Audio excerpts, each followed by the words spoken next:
And we are... Hello there, everybody, and welcome to Prism Break 13. My name is Maliv, pronouns they, she. Joining me on the mic is Time. Hello, my friend.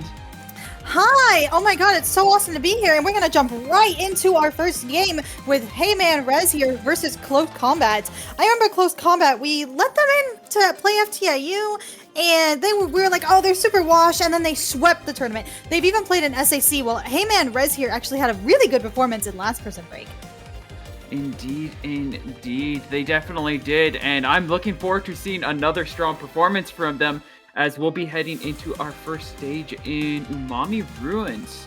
I do know these teams do have a little bit of they've got a few achievements on both sides. I know Close Combat has a couple of players that have actually won low ink. Ooh, that's exciting. Winning low ink is kind of a hallmark for, seeing just how good of a player you are. And speaking of, by the way, we are going to be going into our first game right now on Umami Ruins.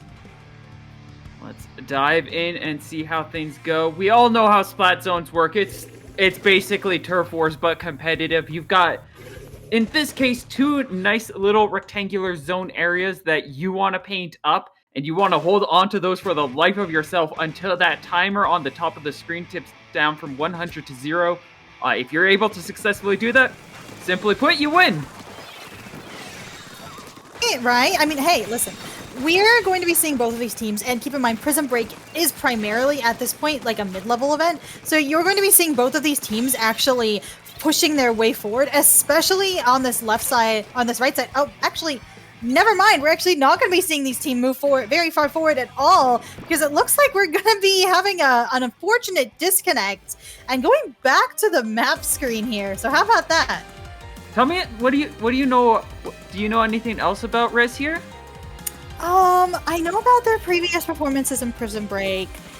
I really like their icon, honestly. Let me go check out their players, actually, because I know that they're an actual team and they play together quite often.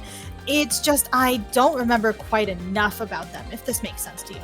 Oh, no, that's absolutely fair and valid. I'm usually, at this point, if I want to know something about any of the players, I'm scrounging around looking at information. Speaking of, yeah, I did actually find an interesting thing. A good few amount of the players from Rez here are a part of the Inkling Development Program. Do you know anything about that? Yeah, actually, it's a program that allows for higher level teams to coach lower level teams. So it's something that's like outside of Under Pressure.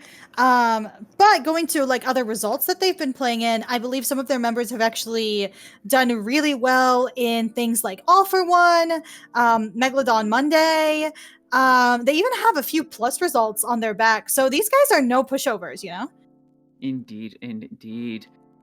And I can only imagine that it's going to be a very intense battle between these two sides. Adding on to these list of achievements that we've got, I believe Deceased actually has a top 5 placement in High Ink. Ooh, High Ink. That's a name I haven't heard in a really long time. That is IPL's high-level version of Low Ink, meaning that players who are Low Ink banned can play and participate in this. So that's really exciting. It says a lot. It says a lot when you're able to go to the unbanned version and get that kind of placement with whatever team that Deceased was able to kind of roll with at that time. Yeah, I mean, it's been a really long time since Haik ran. I think right now the premier IPL event is definitely something like SAC, which is their currently ongoing circuit for mid-level players. But I know Close Combat did play in that, but I don't know if Hey Man Rez here has. Like, they won Coral Clash Low Tide, and they did, let's see. Hey Man Rez here got first in the last Mako Donna Cup, which is a lovely event run by the Shoal. Fourth in the supply closet for the Evil Edition. Actually, let's talk about that because we have a little bit of time here, right? For Halloween, the Supply Closet, which is another tournament org that runs on Monday for gimmick tournaments, had an edition where you could only use evil weapons, right? and one of those weapons was Tri-Stringer. Like, That is I a think very H-String evil also weapon. knows. Yeah, I mean, okay, listen. I don't think Tri-Stringer is an evil weapon. I think Wellstring is an evil weapon. Like, if you're going to be using an evil weapon, that's definitely going to be Wellstring, right? Well, no. So Tri-Stringer is evil. Wellstring is a super villain. No. Okay. I say as I wield the Wellstring myself happily. I don't know. I think that, you know, Wellstring is evil. Like, it should have been a Wellstring, not Tri-Stringer. Like, especially because, like, a lot of the evil weapons, like, you had, like, H3 and L3 and, like, 52 Gal, right? Like, those are definitely evil weapons. Like, Squeezer, come on. Like, we know those guys. But Tri-Stringer, Squeezer. I just feel like there was, like, a personal vendetta going on. Maybe, though I know that everybody's definition of evil in this case is going to alter very differently. I can imagine a good few people who just look at anything with Tacticooler these days and just immediately points and shouts evil. Evil. Yeah, I get it. Yeah, actually, let's get a little back on topic here and start talking about these maps again. Do you have any strong opinions on Umami Zones? We were talking about that. I personally find it to be a really fun and creative stage for Splat Zones because of the fact that it has those two areas. It can be really hard to take control, and it's really easy to lose control on this stage. I've actually had weird interactions during the overtime period, where if one of the areas got contested by the other team, and you're in comeback mode, you can actually end the match early and disrupt that overtime. But aside from that, there's a lot of creativity. There's a lot more openness. You've got those two perching areas that everybody loves for most of the modes, but it only really reaches your zone here. So even if you can control one side, you have to be a little more aggressive and risky if you want to help your team claim the entire area.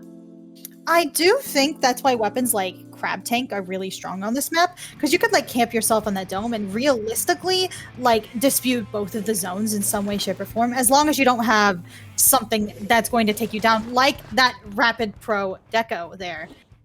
By the way, very interesting choice. A lot of really good players have actually been picking up Rapid Pro Deco. You've been seeing this weapon go all over the place, really, because like it has that angle shooter, which combos really well with its base kit, when a lot of angle shooter weapons actually don't get that. Speaking of, by the way, heading right into this game, we see Heyman Rez here taking an early pick on close combat, trying like to collapse on this last guy on the far right. Unfortunately for them, the Slosher does win, and neither team has capped the zone despite overwhelming mid presence. But now Heyman Rez here actually has a very dominant position, going to use these strikes to push themselves or try to push themselves a little bit past this choke point. I don't think the triple ink strike really they pushed the opposing team, pushed close combat away, so that definitely does stall and is giving them a little bit more time. It's helping out in that way, but it looks like close combat's kind of been holding their ground and is just building up their energy to have their big push, and I'm seeing a couple of specials ready. Silas coming in with the stamper. It's not going to come through as it's clearly poked by... Oh, what's that called again? Rapid Pro Deco! Yeah, thank you. The Rapid Pro Deco is actually putting in work, getting a clean double on close combat. Unfortunately for them, though, gets pushed back out by the remaining members as they use the distraction so lovingly provided by their stamp in order to get a good hold on mid. Now you can see Heyman Rez here is going to start popping their specials, especially the Zipcaster, which aims to distract the members of close combat in order for Heyman Rez here to start recapping these zones. Strikes comes out, Wheels comes out, just trying to get picks on the players. Two are down on close combat, but they're still trying to hold the zone. Deceased painting for their life against this Rapid Pro Deco, unfortunately has to back out, but they still haven't gotten capped yet. They're not out of this yet. They just need to hold it for a little bit longer. Strikes do come out. They do lose zone. It's just the Slosher, and unfortunately, close combat will get wiped as Heyman Rez here can now take as much of mid and even their choke as they want. With the penalty, there is still a little bit of breathing room for close combat to make a counter push once again, but it's not nearly as much as that the starting point, and they are going to have to act a little more faster, a little more wisely, and especially with Rez here being a lot more aggressive with this push. You saw them taking that high ground, trying to control the zone just far more aggressively to make sure to get the knockout, but it doesn't seem to be working out in their favor.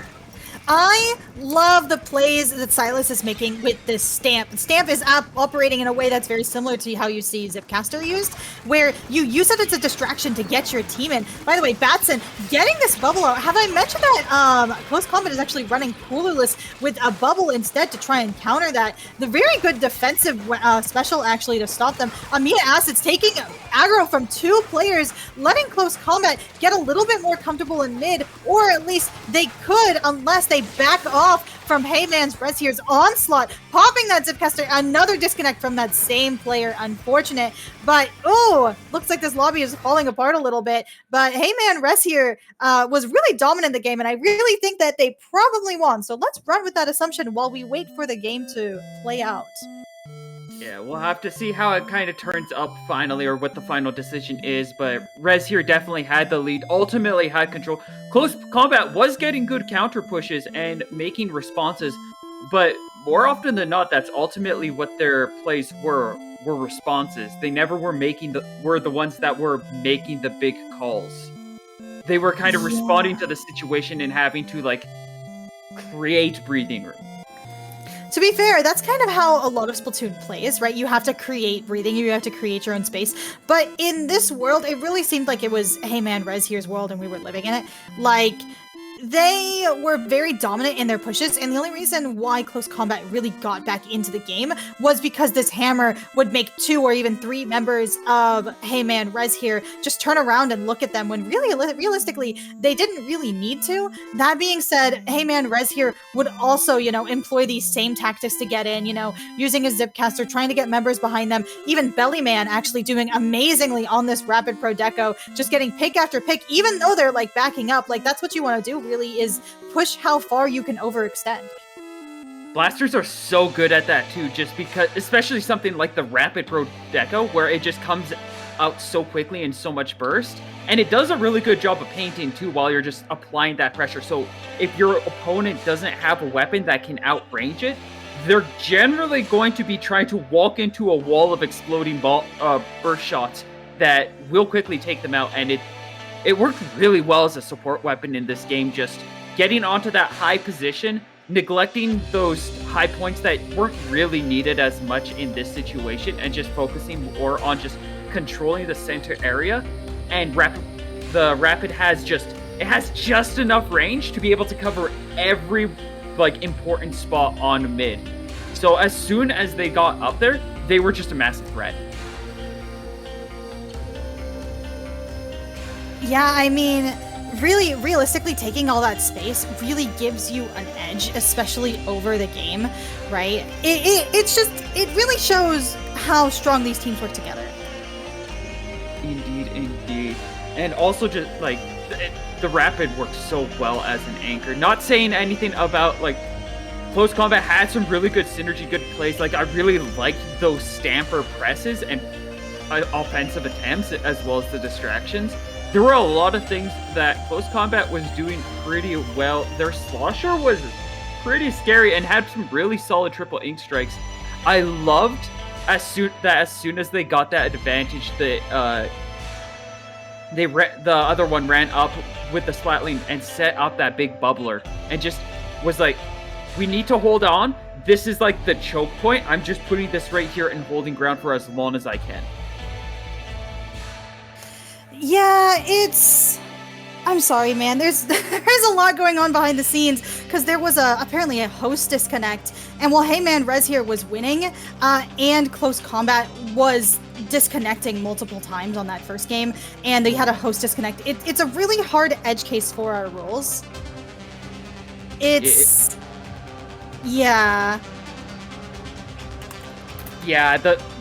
That's the tough thing about being a TO that a lot of people tend to forget, is you can make rules for everything and you will never be able to have your rules fully cover everything. There's always an edge case. There's always something where you kind of it's like really gray and it's hard to make a proper decisive action of, like, yeah, this is confidently the right choice. Yes, this is the correct option to make here.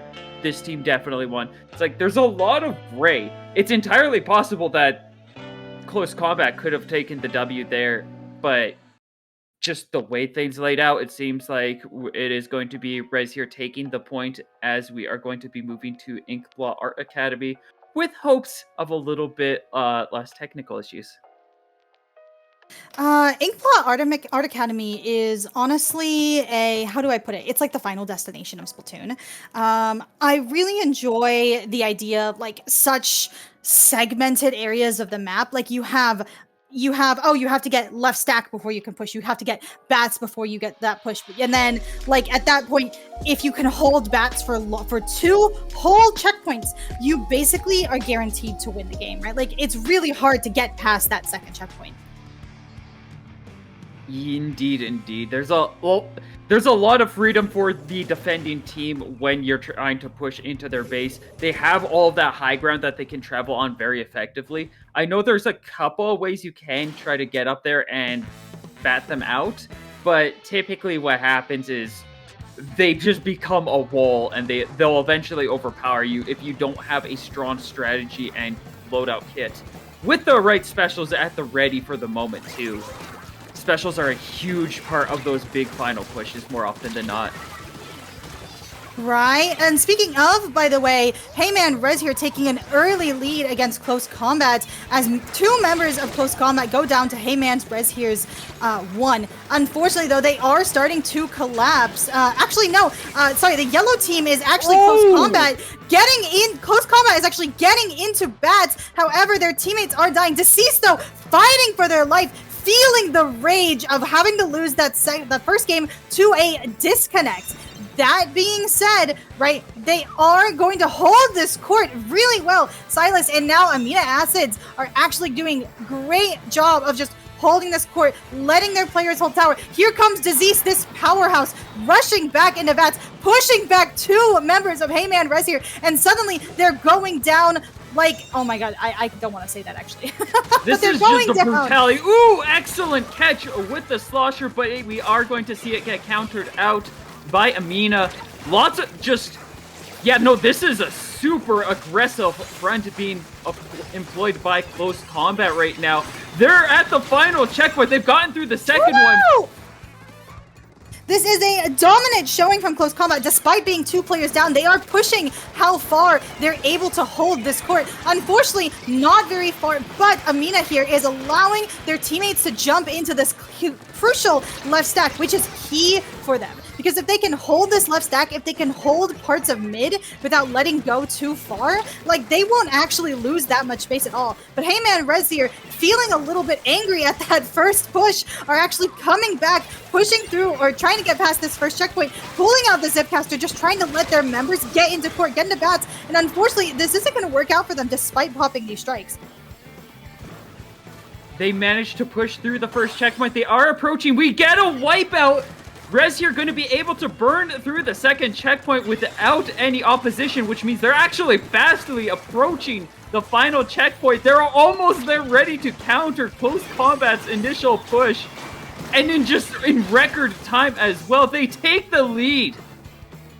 Right? That is insane. How close. Like, you could see how tower control is really a snowballing mode. Here comes this whale just trying to get a few extra picks off this tower. Amina Acids is going to try and stop Nitro from knocking it out. Here comes Silas. Now it's just Bellyman who is in spawn currently, just making sure that, hey, I don't want to lose as much space as I can. I need to get my special and fast. It's going to be really hard, though, for Close Combat to come back from this kind of situation. Especially when they're getting sniped out by suction bombs. Those things have a dangerously large range. And if you're in that field, it will just instantly take you out. No amount of bomb resistance deluxe will save you from it. I really enjoy that, like, how well Heyman Rez here is using Close Combat's lack of pain against them. Like, you have a Knot and you have a Slosher, so you do have these, like, tools that allow you to paint a lot, but if you can't get a lot of picks with your Knot and your Slosher and your Wiper, it's going to be really hard for you to keep paint control because you can see just how much paint they have. And oh, Heyman Rez here has begun disconnecting. Unfortunately, they have already used their disconnect point for the sets, as well as that they have actually, So they're going to have to fight against Close Combat, who is nearing into this final checkpoint, just trying their best to get these picks off of them. Unfortunately for them, or fortunately for them actually, they get 2 down. It's just the NZEP trying desperately to hold this tower. Unfortunately, unable to get a pick with that bomb, and that is game 2 for Close Combat with an unfortunate DC. A lot of DCs in this set. I can't really tell which team is laggy. I'm just gonna call it witchcraft and move on with my day. There's some dark magic employed right now, and it's just causing a little bit of just unfortunate chaos on both ends. Disregarding that entirely, both teams had some incredible plays up until that final moment, and even then, it wasn't out of the realm of reality for Rez here to be able to stop that final push and potentially bring things back, as they only had to stall out for a single minute. Yeah, I mean, listen, when Close Combat was fighting for their life at the end of that push, like you could see, they were so dominant because Deceased was just making a mess in Heyman Rez here's court, and they just didn't know how to deal with the knot. But when they adapted, look at how quickly they were able to snowball, holding this bats from Close Combat, and members of Close Combat just going down one by one, with Chip from Bellyman, this Slosher, and this Stamper actually, just all one by one. But Deceased and I believe that's Batson actually rushing at this tower, getting pick after pick after chip after chip. Like Nitro especially was having a really hard time holding it, and suddenly when they go down, that's their comeback, and then their comeback literally explodes, especially when on that, I believe, checkpoint, the zap actually disconnects, which all but guarantees their victory.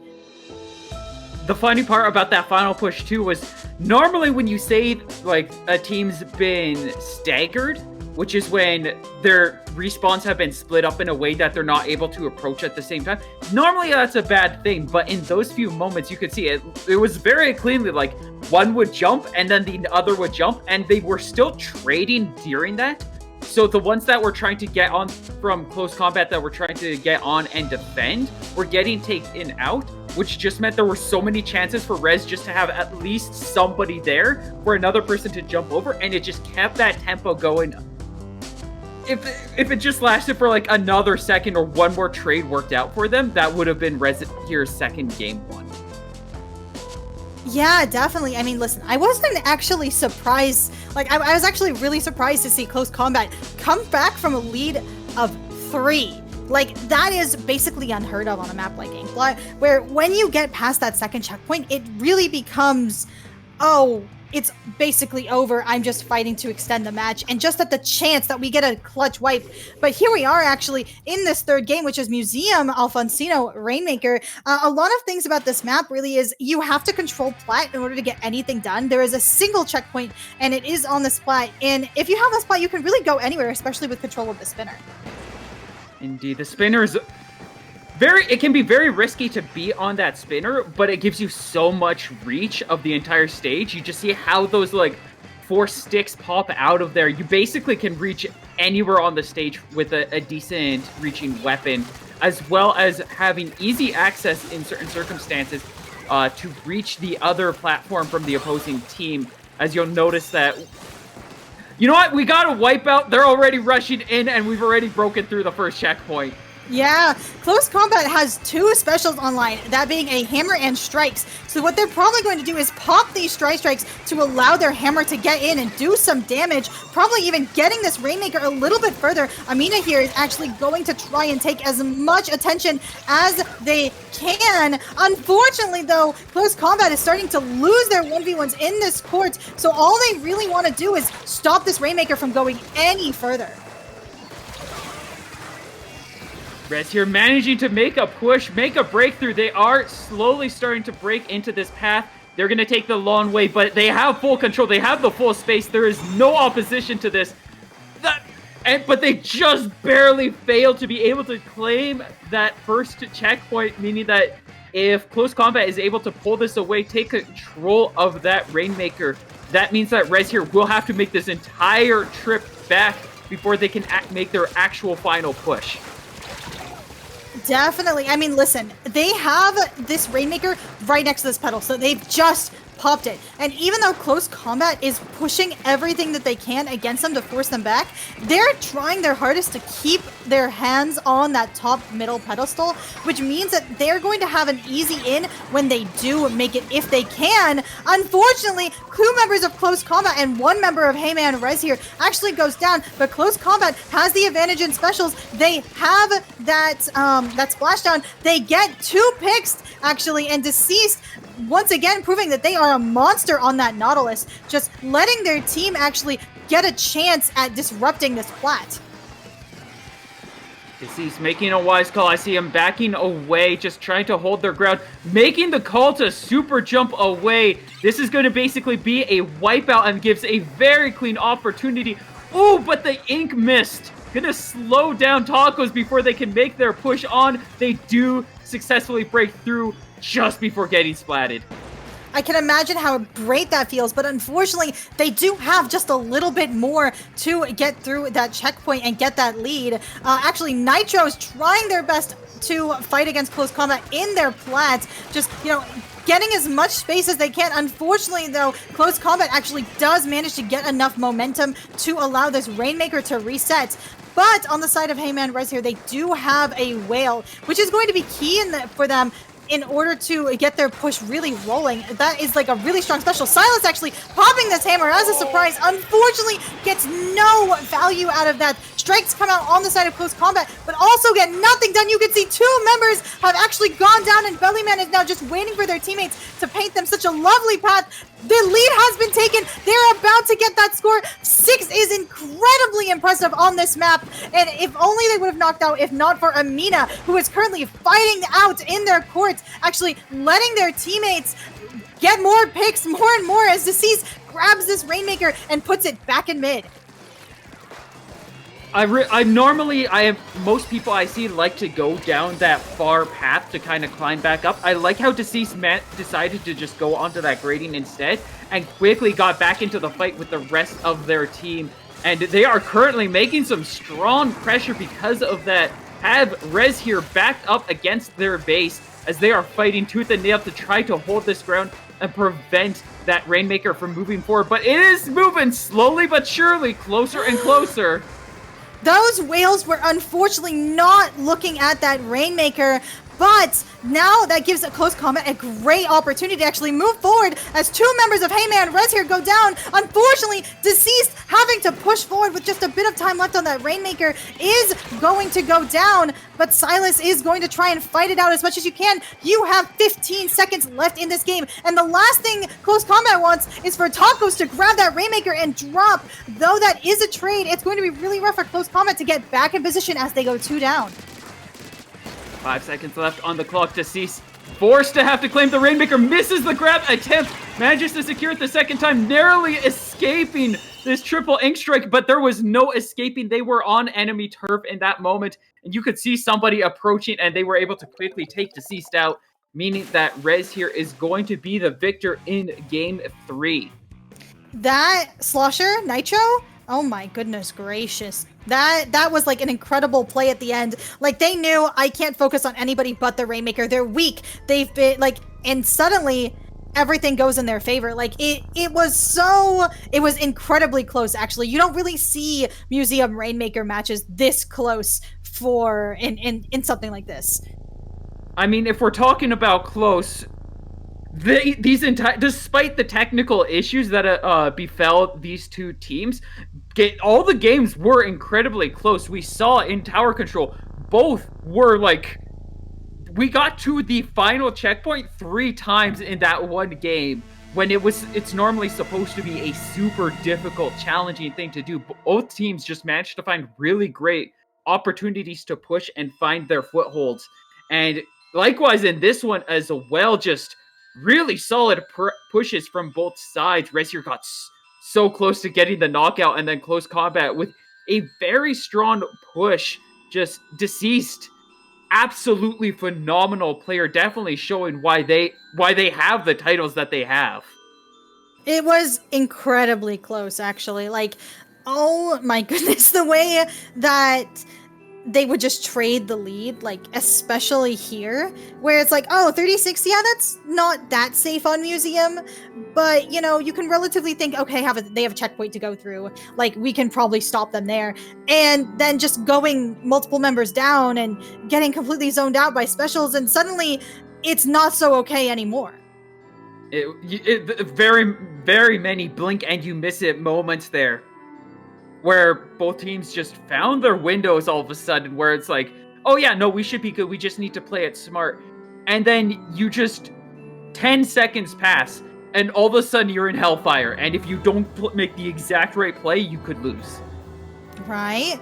Speaking of, by the way, we are about to get into our next match here in just a moment. Let me take a look at who that is. It's going to be Retro Records versus Paradizzy.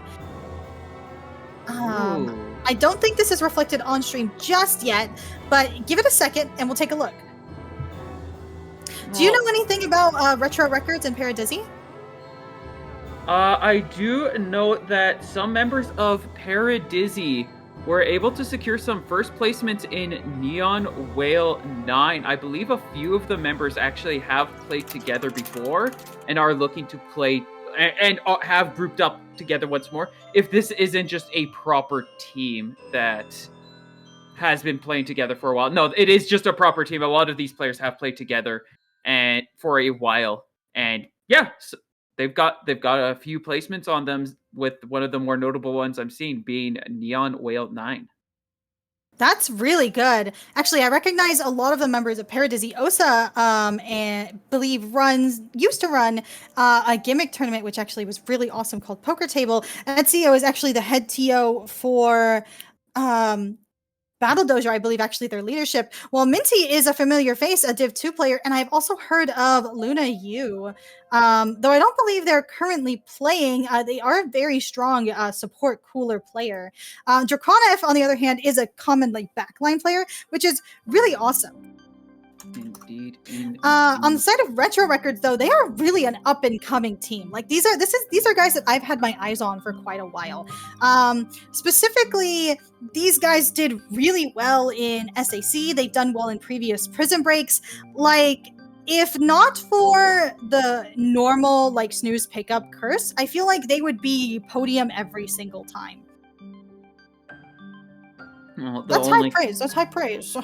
It is. The only question is, will this be their opportunity to break through and earn that placement they've been working so hard towards? Will Paradizzy be able to oppose them and climb further into the bracket themselves? Both teams have some very capable, very strong and talented players on their side, so it's really hard to say how things are going to fly off here. Yeah, it's just both of these teams are very strong, right? Paradizzy is, I believe, a pickup, or they might be a new team forming, because these players, I believe, have played together more than once before. But Retro Records is one of those teams that you really want to keep an eye out. But let's take a look at the maps, actually. But before we talk about maps, originally we were going to be playing on Zones Undertow. And the reason why I put us on Zones Undertow is because I was really mad that it got voted into the map list, and I wanted everyone to suffer with me. Unfortunately, they chose to gentleman off of it, which I guess is very fortunate, actually. And I believe that this should be a good motivation to vote this map out next Prism break, because I will listen to the votes 100% of the time, and unfortunately, this time Undertow got in. And, I just wasn't expecting it, and I was really disappointed, actually, and everybody who didn't vote, your inaction caused this. This is why Mincemeat was in the map list for a while. I'm just saying. You might as well vote Hammerhead in. That's a much better map than Undertow. But this is just my opinion. And, I have feelings about this. Let this be a friendly reminder on the importance of going out and voting on those things that matter, such as the map list for... And, get out there and vote, because not voting means that you're giving a vote, a stronger vote, to everybody who is voting in bad maps. And this is an analogy. Keep that in mind. That being said, do you have any thoughts on Robo Ramen? This one's... My biggest note here is that I've seen in recent events some incredible reef sliders. And I'm hoping to see more reef sliders just cut corners the way that I've seen Chara manage to pull off in this stage, it's a really well-rounded stage. We've got that big square, and then you've got the two elbows. It's very straightforward. It's easy to see how things are kind of playing out and where everybody's wanting to go. Yeah, I really enjoy actually like being able to control this elbow area. Like that makes Zone's Robo really a really viable map because when you have such a clear area that you need to hold in order to win, it really helps to have a goal when you're pushing like a place to put your specials. Unfortunately, though, on Retro Records, their pencil goes down early. I believe that is actually a red pencil as Mayogi on this Dreadringer is actually trying to get picks here, supporting their team on the bottom left as they easily cap Zone. Now the Paradizzy is going to have a great job, a great time actually, trying to hold back the members of Retro Records, just pushing forward. By the way, colors are reversed if you didn't know. But yeah, no, Paradizzy actually gets unfortunately wiped out here as members of Retro Records are just starting to set up here. Those snipes with the triple, what's it called? The Trizuka. Just really good pressure and just getting some phenomenal catches here, putting Paradizzy on a very strong back heel, but they are quick to respond, forcing Retro Records to have a bit of penalty, but I mean, the fight's still not over. We've got the Reef Slider coming in to contest. Paradizzy going to be able to defend, but it is currently an ink bath right now, as both are just viciously taking each other out one after another. Right? Like, after a funny scrap in mid, Paradizzy actually has two of their members go down to a stray bomb, and suddenly Draconov is being harassed by these dualies, and that is a very key pick for them because that means that they lose a lot of their range. Now, Paradizzy has to get out of spawn with nothing but a hammer and a dream, and unfortunately, this hammer is not going very far, not even getting a pick, but allowing Paradizzy to retake their elbow. I believe that's Scribies or Scriblies on the Dynamo is doing a great job of holding down that elbow though, painting over that wall and allowing their members, I believe their fellow teammates to actually get a better hold on the zone. Like you can see just the pure painting power of this Dynamo is doing really well for them. Dynamo does what Dynamo does, and that is paint and threaten everything around it, so long as you can't get in on time. And it doesn't look like Paradizzy was able to get in time, as this game is going to end out in a knockout. That was insane, especially like the Reef Slider at the end. Like, let's just put a cherry on top and call it a day. Like, it's really hard to hold the zone, especially when you're against a comp that has that much paint, right? Like, if you're looking at a difference between Retro Records and Paradizzy, like, Retro Records may have had this red pencil and this zap, but it's going to be really hard to outpaint a Shot, Dreadringer, and a Dynamo. Like, all of these guys are really good at painting, and you could see like Paradizzy was trying so hard to stop themselves against the onslaught, but Retro Records just proved themselves to be so dominant in holding that space. On that note, we saw, we've talked, it's come up every once in a while, and it's starting to become a little more active of a conversation. We saw a Dreadringer team build. What did you think of it? How did it kind of play? I'm not gonna lie to you, I commentated the Heaven to Ocean qualifiers for this season. I believe this is season 3. And I had the pleasure of commentating over a team called Guess We're Doing Dread Comps Now. Which is a streamed it. Oh my goodness gracious! Oh my god, I wonder where I've seen you before. That being said, the Dreadringer comp is really just, you have to like let your Dreadringer get the paint, because Dreadringer is such a spectacular weapon. Like, Chara's the Dreadringer guy. Like, we know this. Like, he's been pushing, he's been playing it. He said it himself, really. Well, actually, he didn't say this. Actually, I'm saying this. But when you play Dreadringer, you have to let your Dread actually put in the work, because Dread, you'd think it would be a really strong killing weapon, but it's actually really strong at being able to paint, being able to hold space. Like, having that double slosh, like, you can put them both on a single target or spread them out to get a ton of paint. You can even use your suction bombs as area denial for your teammates. Like, really, it's a whole new element of play that makes the Dreadringer so flexible and allows it to be used at such a high level. Indeed. We've seen it be used so well that it's even capable of outpainting triple ink strikes and defending zones, which is on its own is a massive feat considering how much paint comes out from a triple ink strike. Right? I really love Triple Ink Strike. It's just such a lovely technical special. And not being able to swim with it does suck. That being said, we are seeing Retro Records come out with a double Dread. Hey, if we win one round, let's add one more Dread Rigger, right? And here they are actually, like, the Reciter is going to be really strong on that Rainmaker shield. They're having double Suction Bomb as well, which is like a lot more damage output than Paradizzy. That being said, Paradizzy does get the pop because members of Retro Records are spending some time to farm for their specials. Here comes this cooler. Unfortunately, Mayogi goes down, but they trade it out with the Slosher on the side of Paradizzy. So now Paradizzy is going to try their best. Unfortunately, though, for them, I believe that is Draco. No, that's Rice, actually, with a crazy Zuka picking off that Tri-Slosher and allowing Retro Records to get that first checkpoints. Like, you can see the way that this Dynamo is even playing around mid. Like, Humpback is one of Dynamo's best maps, and even I dare say, Dreadringer does a great job on this map as well. Indeed. And, I mean, the strategy is pretty sound. Just stack up as many weapons that you're capable of using well on a stage that they all do well, and see what happens. And so far, it's looking like it's playing out pretty well in Retro Records' favor, though now it's Paradizzy's turn to respond. They've got the Rainmaker, they've got two Sloshers, and they've got the Splatana. They are looking for a way in, but in comes double Reef Slider to completely annihilate the party.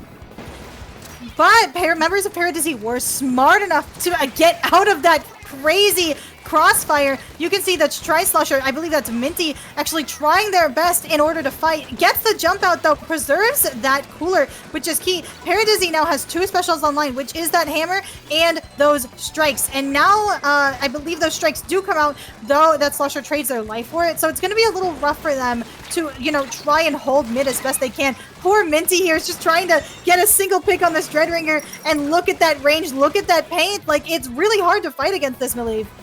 It's just so much reach, it's so much paint, there's just so much chip damage coming in. When there's, like, it can be said a little bit hard to get a splat with a single Dreadringer, but when there's two of them coming, all that paint is just overlapping and overlaying, and especially with how powerful Reef Slider is in the current meta. Sorry, they just got past the Ink Rail, which is a huge mark on Humpback. Literally, oh my god. Like, popping that Rainmaker with a Reef Slider. Sorry, letting that Rainmaker die, then popping it with a Reef Slider, then letting it die, then popping it with a Reef Slider. What is this strategy? Oh my god. I'm sorry, and they even got past that Ink Rail, which in my mind, anything that's past that Ink Rail is relatively safe. Like, you need to get really far up in the enemy's spawn, in their faces, to just have anything. That being said, Paradizzy does get wiped once more. Retro Records, once again, going to try and mount, like, a big way to get a control of mid. Though they don't really need to do that much to solidify their lead, really. 12 is really strong on this map. Indeed it is. With 2 minutes left on the timer, too, it is going to be a huge challenge for Paradizzy to mount a counter-attack, especially with just how much pressure Retro Records is dishing out. It's definitely giving me the vibes that they're not really looking to make any more push. And I would imagine they're on the same page as you, where they're like, we got 12 points. We just kind of want to make sure that Paradizzy doesn't get the Rainmaker more than anything. Oh my god, these Reef Sliders are so goofy, dude.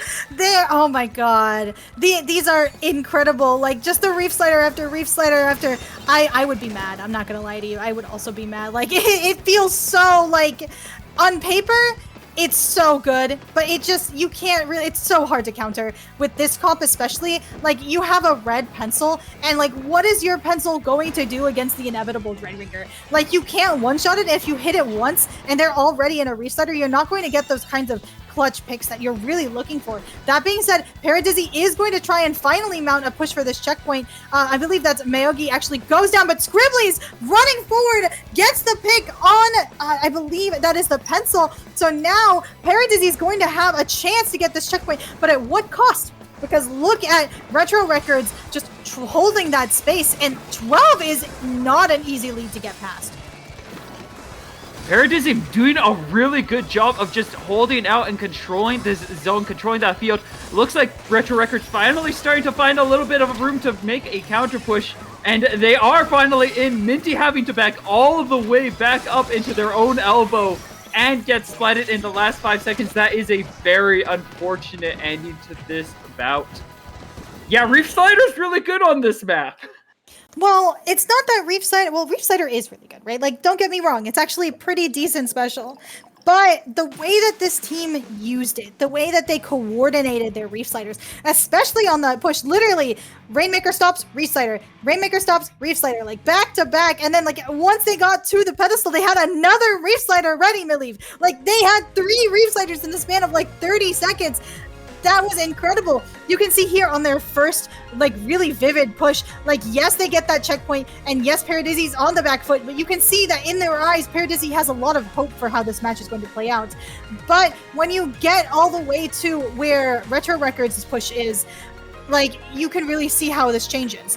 That being said, their push was also nothing less as impressive, but look at this Reef Slider crossfire that Retro Records just put upon them. Oh my god, here it is. I can't even watch. It is so vicious, and again, like, yeah, no, Reef Slider's just good, but look how much, look at how humpback is. Look how spacious it is. Look how little coverage there is. It's super hard. Like, you can deny a Reef Slider with just the thinnest pole, but are there any poles in this stage? No, there's just a wall that you set up, and then you get ran over anyways. There's no proper coverage on that stage for you to be able to protect yourself. So it's really easy for 2 Reef Sliders just to become a snowball effect where you just get overwhelmed and overpowered, and there's nowhere to hide. It's really hard to run from that kind of stuff, so you end up just dying. Yeah, and that makes it a clean 2-0 for Retro Records. Honestly, Retro Records has really been showing up lately. Like, they have gotten nothing but better in the time that I've watched them play. And I've been watching them play from the sidelines quite a lot. They've played in quite a few Prism breaks. They play in SAC. Like, I even, like, sorted through all of their questions and stuff. Like, they're a really cool team, and you guys should check them out. That being said, I believe we are going to our next set in just a moment after a quick break. We'll be right back.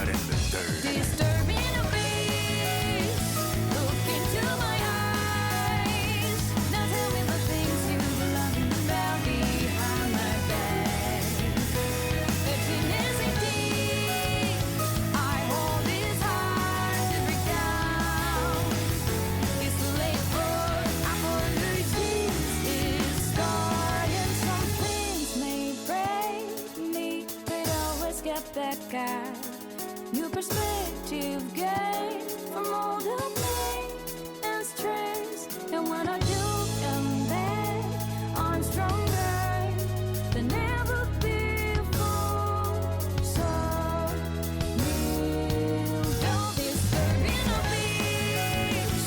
Look into my eyes, then tell me the things you love about behind my back. If you miss me, I hold this hard to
Welcome back to Prism Break 13. We are taking a look at Squidward's Tiki Land versus Incognito. Isn't that very exciting, Relief? It is really exciting considering Oh, the hold on. like Is the sheet sail not working? Something's going on with the stream. Hold on. we'll It focus on is? the players and the games while things get resolved, however they do. But no, yeah, we've got some very, very good players coming into this next match. Squidward's having just like a lot of very prolific players with a lot of results and just a history of skill and talent going around. And then Incognito, definitely not a slouch either, and seems to be a team that was successful in claiming the Fountain of Dreams tournament. That is very impressive, actually, because that is a Div 6 to Div 3 tournament. Speaking of, by the way, Squidward's Tiki Land, they actually went 1-1 against Heyman Rez here. We did have the Undertow Zones in that last game, or that last set, but that wasn't the one that they lost on. No, that was the one that they won that. It was Humpback, actually. The Heyman Rez here actually came up and got them from behind. So, it just goes to show that no matter how good you are, you still have a chance, right, at winning, at taking games off of these people. And speaking of, by the way, Incognito is also a team that we saw. I believe they got third last Prison Break. I actually had to bump them up, but a few more spaces than I would, because honestly, they're a really talented and up-and-coming team too. Honestly, I would love to watch them fight with Retro Records at some point. I think that's definitely a match to watch. But what do you think about Mahi Mahi Resort, Miliv? I love it. It's so bright and colorful and fun, and it's definitely not very close quartered and incredibly violent and chaotic for the first half of the game. In any way whatsoever. It's just a nice, peaceful resort that you go to and you relax. Nothing wild happens there ever. I don't know. I feel like I've seen a lot of things active bombs happening in the middle of the pool for some reason. What? Yeah, it's really scary, actually. Well, people should stay out of that zone. I think that zone doesn't count. Makes sense. Speaking of zones, what do you think of this stage as a zones map? So back before it was fixed, it was one of the most viable modes, and it still is. It didn't really get fixed much, right? A lot of Mahi really relatively got fixed. But relatively speaking, it's a fun zones map as long as you're not fighting a Reef Slider, which it looks like actually they've brought out a Reef Slider on the side of Squidward's Tiki Land. No, actually Incognito. By the way, Blue Dapples has been showing up in a lot of tournaments recently. It is a very strong and fast weapon that forces a lot of teams that are teams to play at your pace, especially considering, right, you've seen it in things like Area Cup, you've seen top level players talk about it, and hell, you can see here, Incognito is giving Squidward's Tiki Land actually a run for their money. You can see they're actually pretty even. They're 3-3 right now and just barely eking out the lead over Incognito. That being said, though, two members of Incognito do go down, which makes it really easy for Squidward Tiki Land to take full control of this zone.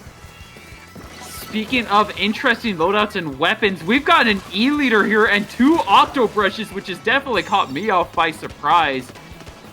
A lot of interesting weapons here that I'm not used to seeing right now. It looks like it's working out more in Squidward Tiki Land's favor, as they currently have lead. They have just recently claimed control and are pushing Incognito back into their base.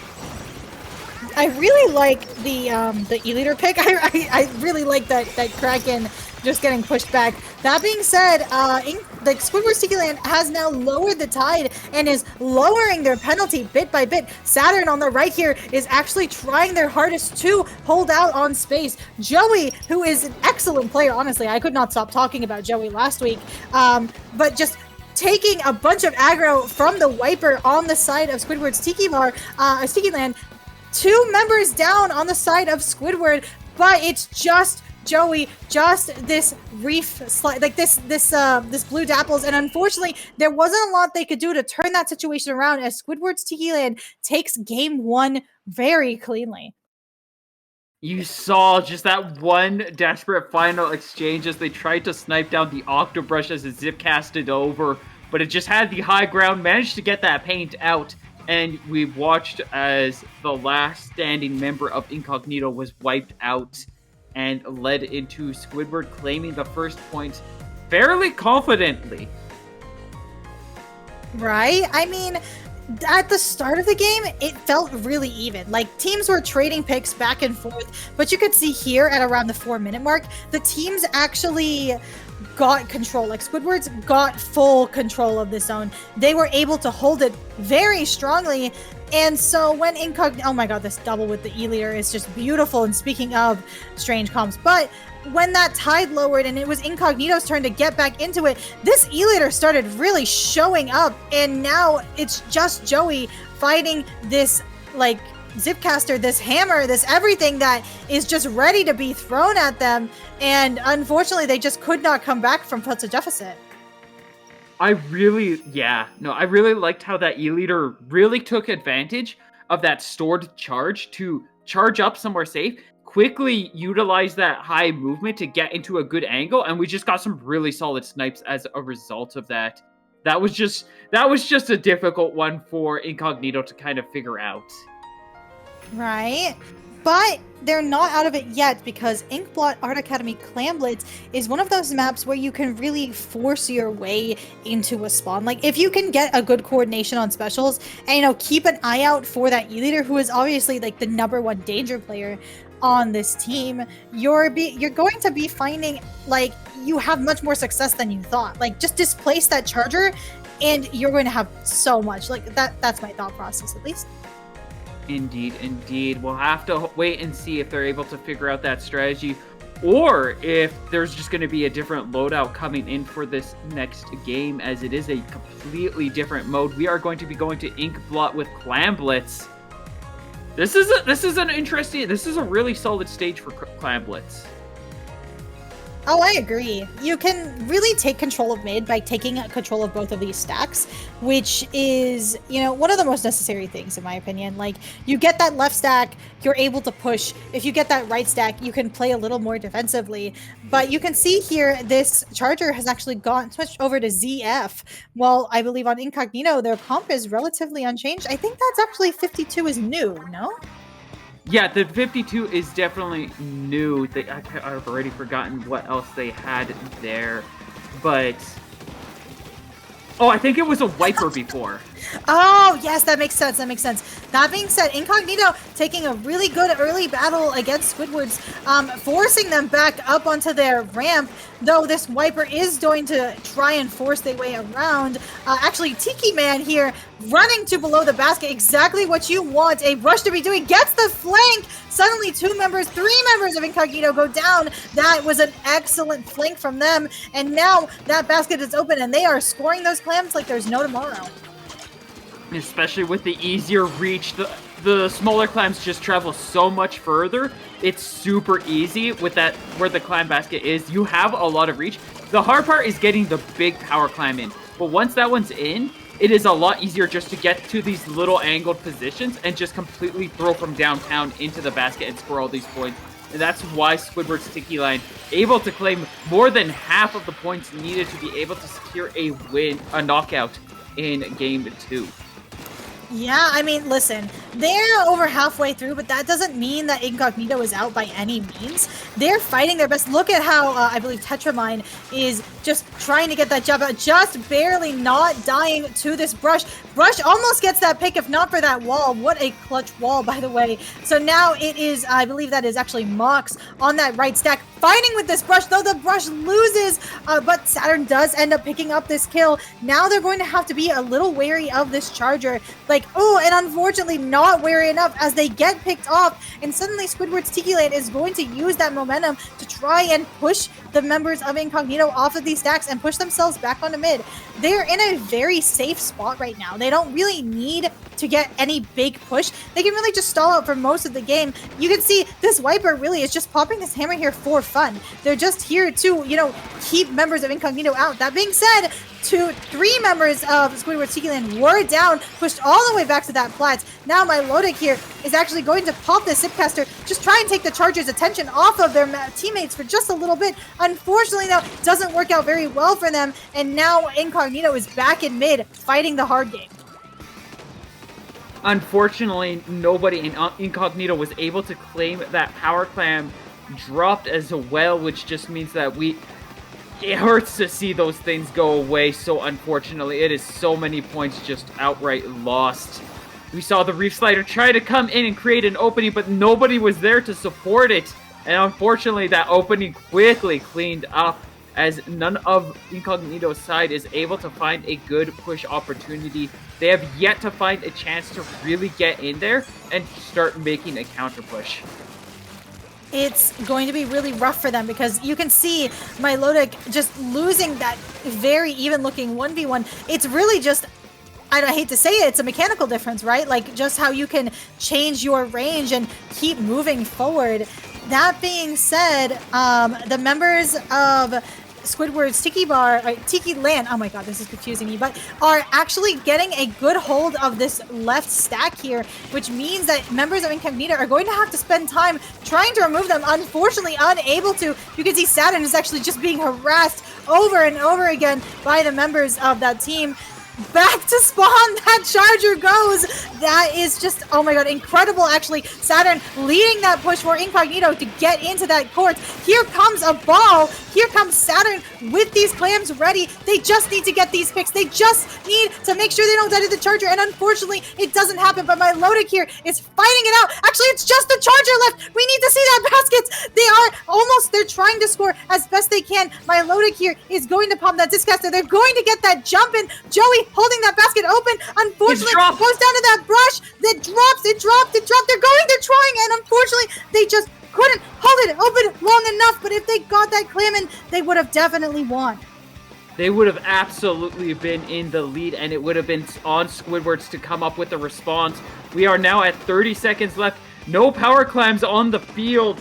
Well, there's the pity clam for Squidward's Tiki Land, now generously gifted. If they get that in the next 10 seconds, it's entirely possible that they can just lock this game out and prevent any comeback opportunity. We do see Incognito with a power clam. Out comes the Stamper trying to close it out, destroy that thing immediately. Into the bad Octobrush coming, man. trying to sneak in. We are getting a shark. Is it going to be able to pull out? They are just working Oh my god! Just barely not getting that clam. But the problem with this is they're going to have to go all the way. Wait, hold on. The clam is running to the basket. They have a Reef Slider. Joya, we need to see the other basket, please. No! And they've gone down. So unfortunate. Barely getting that Reef Slider pop, but at what cost? Going down. And that is game 2 for Squidward's Tiki Land. Incognito with some incredible counter pushes. That defense was phenomenal in those final few moments, but they just did not have the time and did not have the support on that one final attempt, and it just all fell to pieces. Maybe if that player just waited just a few more moments to go for that final push, it might have worked out. Oh, but Malik, there was no time. There was no time, because if that player did not go right then and grab that clam as soon as they got out of that Reef Slider, there was really no way for them to get it in because they would not have been able to break the basket in time.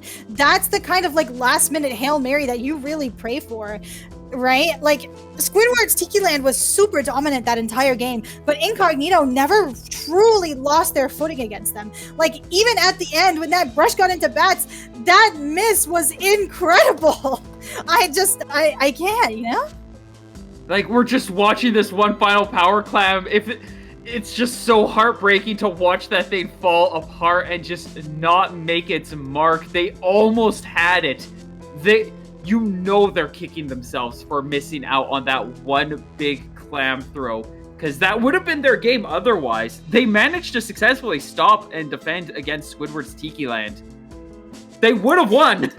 They would have. It was very close. That clam missing its mark right at the end there. They were just a little too close to their wall. Like that, their teammate really needed to wait for them, like get a little further back so that they could throw it in the exact frame.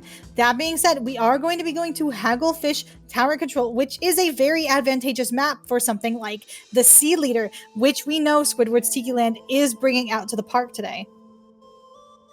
Indeed, indeed. And Incognito has to be able to take this game if they want a chance to make winners finals. You cannot let these two loses get to you. You have to keep trudging forward. You have to come up with a new plan. You have to make sure you have everything down pat and you're ready for everything. You've had 2 games to figure out what the opponents are doing, and now it's your chance to turn around and counter it. And what do we have as our response?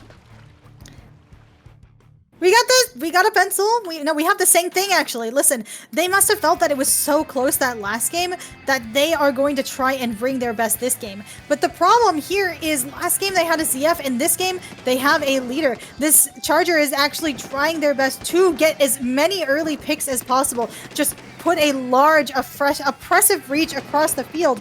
That being said, Incognito, now wise to their tricks, actually, are just going to be rushing, trying to get picks where they can. Here comes Saturn on that flank, taking the attention of Squidward's Tiki Land, allowing the rest of their teammates to get that push going.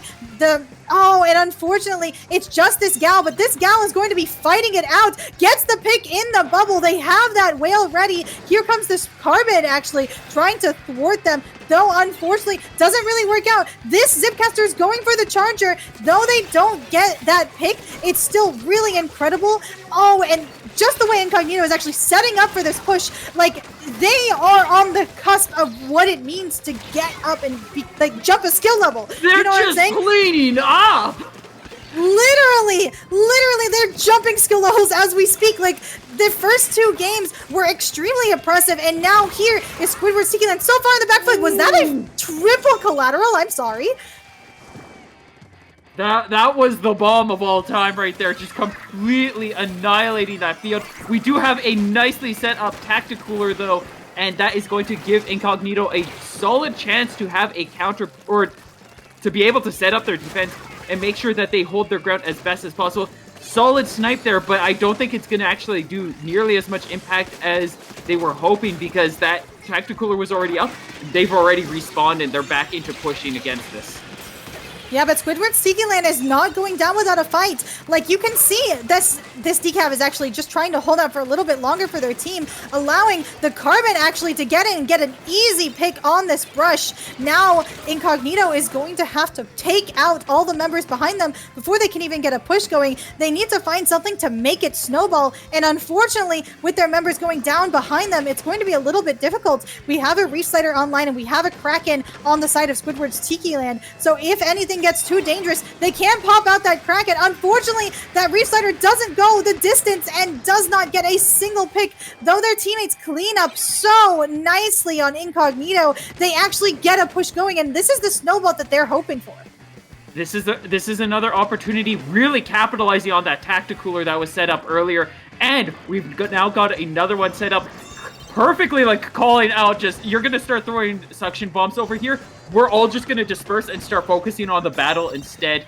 It does mean that they're gonna lose the tower in this moment, but they're winning these trades, they're winning the exchanges, and that huge push that Squidward Tiki Land was making ended up getting read out, and they're getting wiped down. This shark completely failing. Oh, to Joy getting splatted. That the decapitator just not working out in this situation, and they're getting through that tight spot now. They're finally starting to push onwards, and they've approached the second checkpoint. They are riding this second checkpoint, ride or die. My Lodic here, dancing on that checkpoint, breaks it.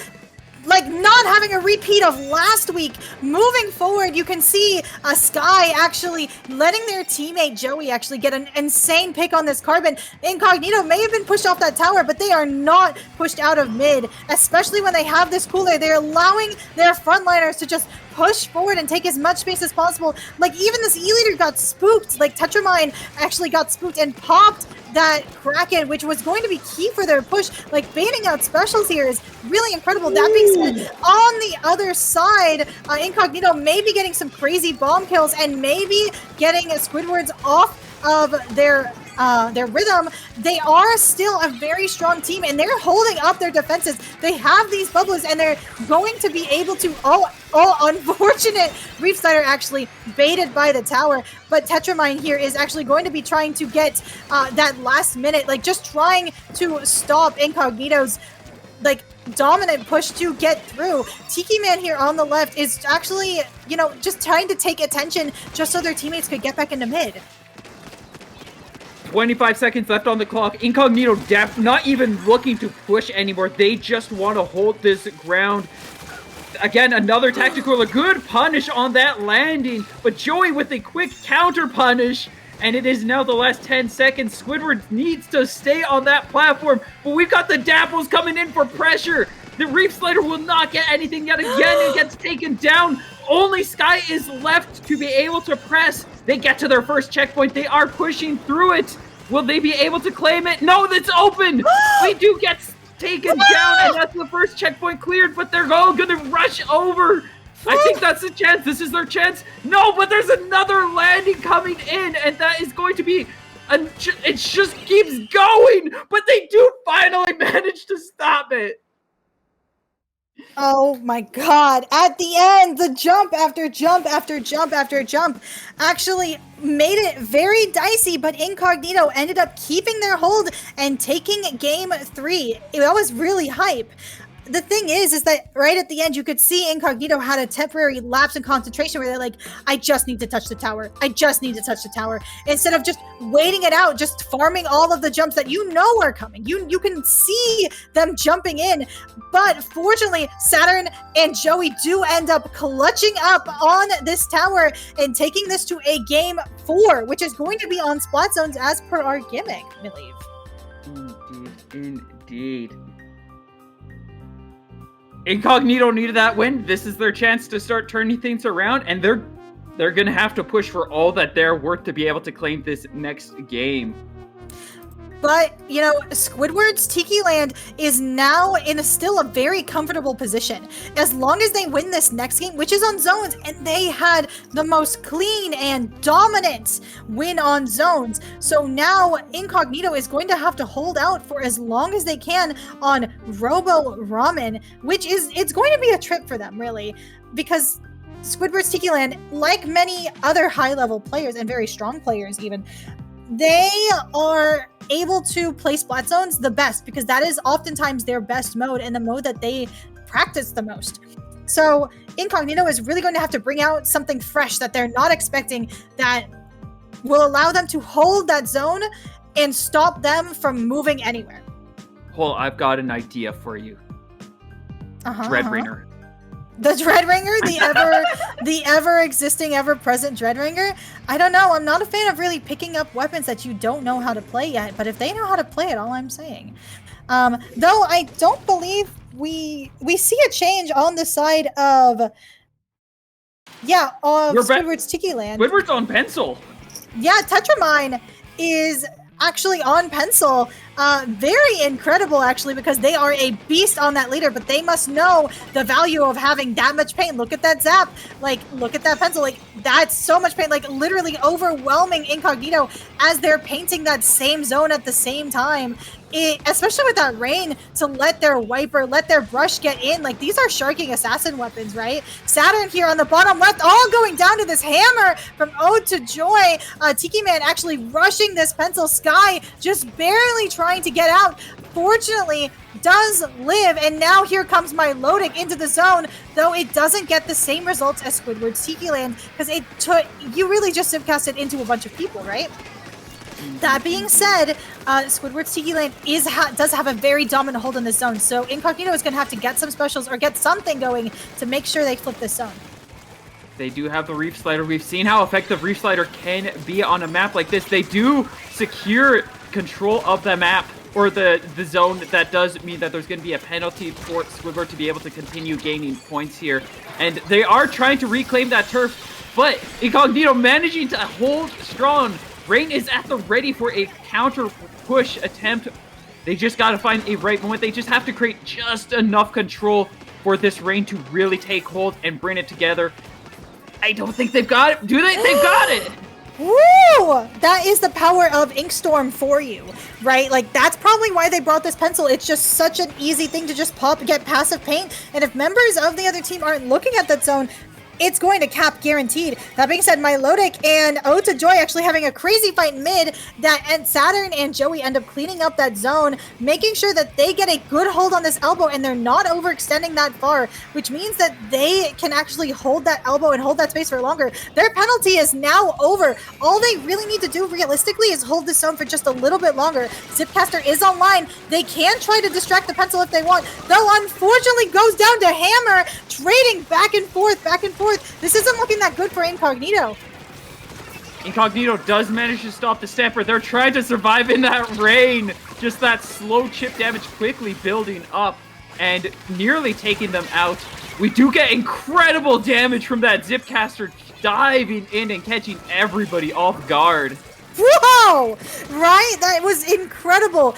That being said, Incognito can't be counted out yet. The penalty is over. These points are ticking down. They're going to have to get something going. Zap goes down. Like, this whale is up. Saturn here is now just trying to paint the zone as much as they can. They get the cap, but now they have to clean up. It looks like it is going to go back to Squidward's control, but they did get the penalty. That does mean that those 2 minutes left in the game still are something worth working with and fighting for. It does seem like they all choose, Incognito does choose to back out from a bunch of difficult exchanges. Nice Reef Slider. We created a massive opening with it, and they're going to quickly push back, reclaiming control. They have a lot of points they need to claim to be able to take the lead here, but we've still got time. There's still room. They're able to push back against the rain, and you do not recharge special while rain is active, but Whoa. Milotic getting a pick on that pencil and then getting a double on the landing is incredible. Now Incognito is going to have full and dominant control over this elbow as much as they need and they want, but they're being careful not to overextend, not to give Squidward's Tiki Land too much space, but not lose too much space in return. They're going to need something that's going to help them hold the zone. Cooler is out, but Saturn here is chasing down this end zap like nobody's business. Countdown is going. We're at 30. They only need to hold it for 10 more ticks and they win. But the rain comes out, and so do members of Squidward's Tiki Land. It won't reach in time. And that is the lead. Swap Malieve. That is a swap lead. It is going to go back in Squidward Tiki Land's control. They got to get through 30 ticks and then some to be able to bring things back.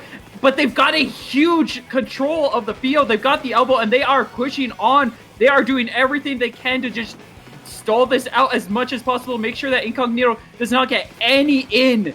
And I think they're going to be able to reclaim the lead here as another push from the Zipcaster failing through. Joey trying to come in with a rush Reef Slider. It's not enough. The paint manages to bring Squidward's Tiki Land back in the lead. The Dapples trying to push through. They are fighting to reclaim that turf. If they can get it, they might be able to fight for the lead again. But it's 40 points that they have to be able to tick through. And Squidward's Tiki Land is fast on the counter push. The Stamper is stopped.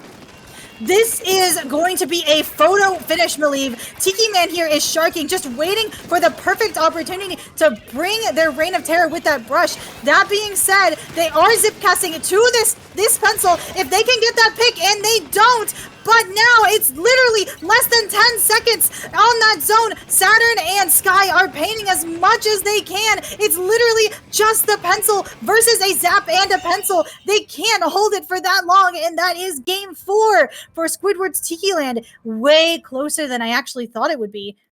They fought tooth and nail. They got so close to that end, but when it just came down to that one final moment, only having a pencil, and that pencil fought for their dear life with that page. You saw how much they were outputting in those moments, but just needing that brief moment to recharge was so difficult for them to be able to keep things under control with the rest of the team. It's not that much of a distance to go, but it's enough of a distance that you can feel it, and they lost the game because of that.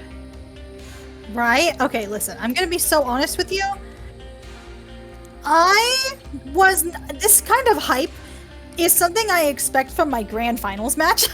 This is not something that I expect from my semis, you know? So this is incredible, and I can't wait to see what Retro Records is going to bring against this team. Like, literally, you can see in this map, Incognito, like, taking incredible fights, like, knowing how to take fights, pushing that, like, how far they're extended, just they know where they need to go, what they need to do in order to get out of these situations. And I can say confidently that actually Saturn did so much work that game for them in order to make sure that they succeeded this game. And in Hagglefish, they really showed up and helped their team really succeed. Saturn was absolutely phenomenal in these games. And yeah, I cannot disagree that if like Saturn made huge strides in place to be able to give Incognito the chances they had. But I mean, a lot of the rest of the team also did really, really well in controlling that field and trying to work together. There were a few moments that it felt like they were a little scattered, especially in the first two games, but you saw them come together in those last two.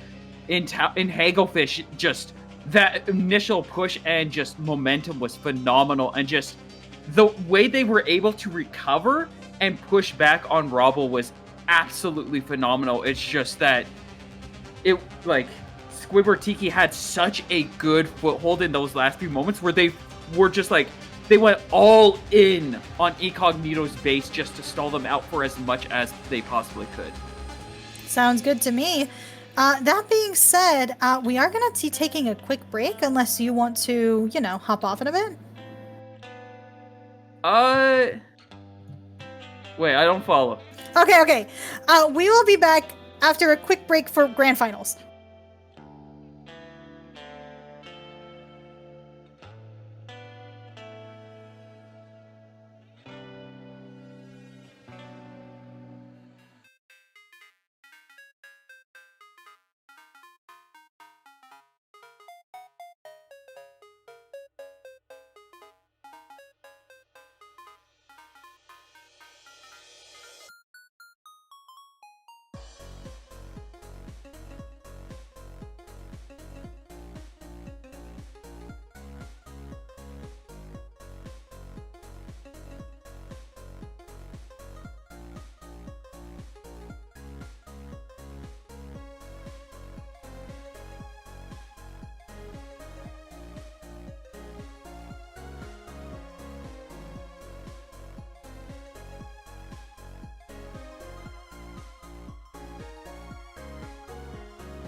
Hello and welcome back to Prison Break number 13. My name is Rocket and Time is back here with us now. We are looking at our winners bracket finals between who we just saw take down Incognito, Squidward, Tiki Land versus Retro Record. Time, how are you holding up?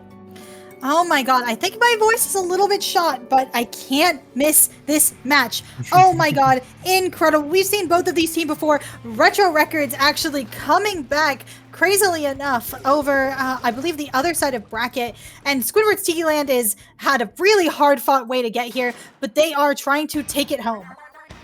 Yeah, for sure, and we see that comp that I've seen Retro Records run before, that Dynamo Dredge, and I really like that comp here for a very, very narrow and very kind of condensed zone, I would say, for Hagglefish Market, but that is going to be our first game, and already we're seeing the specials go out left, right, and center. You saw that Reef Slider try to find its target, but not quite being able to do so. Retro Records will have the cooler and now the zone, at least temporarily, but still a scrum, and it's very contested now.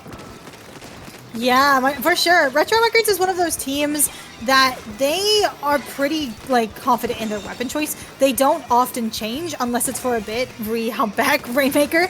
That being said, they are really strong. Look at the way that Nia actually rushes through that left side, just making sure that Pencil has attention on it, taking attention from multiple members of Squidward's Tiki Land. Yes, they go down, but it allows members of Retro Records to actually get into mid solidly. This Dynamo Scribbies is actually putting in a ton of work for them, but it is going majorly in Squidward's favor. So we are going to be seeing a lot of strikes, a lot of specials, but don't count Retro Records out because they still have 30 ticks left. Yeah, that Pencil from Squidward's Tiki Land is really keeping in check that Dynamo roller. We see it right there as that Dynamo goes down. Now 20 ticks left for Retro Records to try to contest the zone. You do see the Crab and the Zuka available there, but that needs to be used soon and fast. There's Neo. There's the Reef Slider as well in conjunction and will at least flip the zone, now forcing that penalty onto Squidward's Tiki Land. But with a very comfortable lead, Retro Records really need to find a way to provide a similar lockout effect like they were being had. And so far, they're off to a great start. Right? You can see, actually, members of Retro Records are now in a decently dominant position. Yes, they don't have that same range that Pencil so enjoys all the time, but they are doing a pretty good job of holding the zone. Speaking of, by the way, DeJoy popping this hammer, gets it down. Mekog actually missing that Reef Slider on the zone, going for this flank, just trying to take a little bit of attention, gets actually this Zipcaster, now just forcing this Pencil, this Viper to look at them. Unfortunately, doesn't get a lot, but Retro Records is going to be able to get a little bit of more space in their court. Yeah, only half the match has been played, but yet Squidward's Tiki Land is already knocking at the door of a knockout here. Only about 15 ticks left for their point. Now, in a similar situation as we saw before, Retro Records will now be popping their specials to try to get into this. You see that Reef Slider yet again coming out, will manage to flip that zone. That Reef Slider has come in clutch time and time again for Retro Records, but they need to continue to hold this zone if they want to get back into it. But like I mentioned, still plenty of time to work with. However, it is just left to that Dredge actually to try to stay in. But just like that, as soon as I say that, Squidward's Tiki Land will manage to actually get a delayed wipeout and now put Retro Records on the back foot. Never turn your back against that Pencil. We've seen this Pencil, how much damage they can do. Tetramind renamed to Chungus here, actually.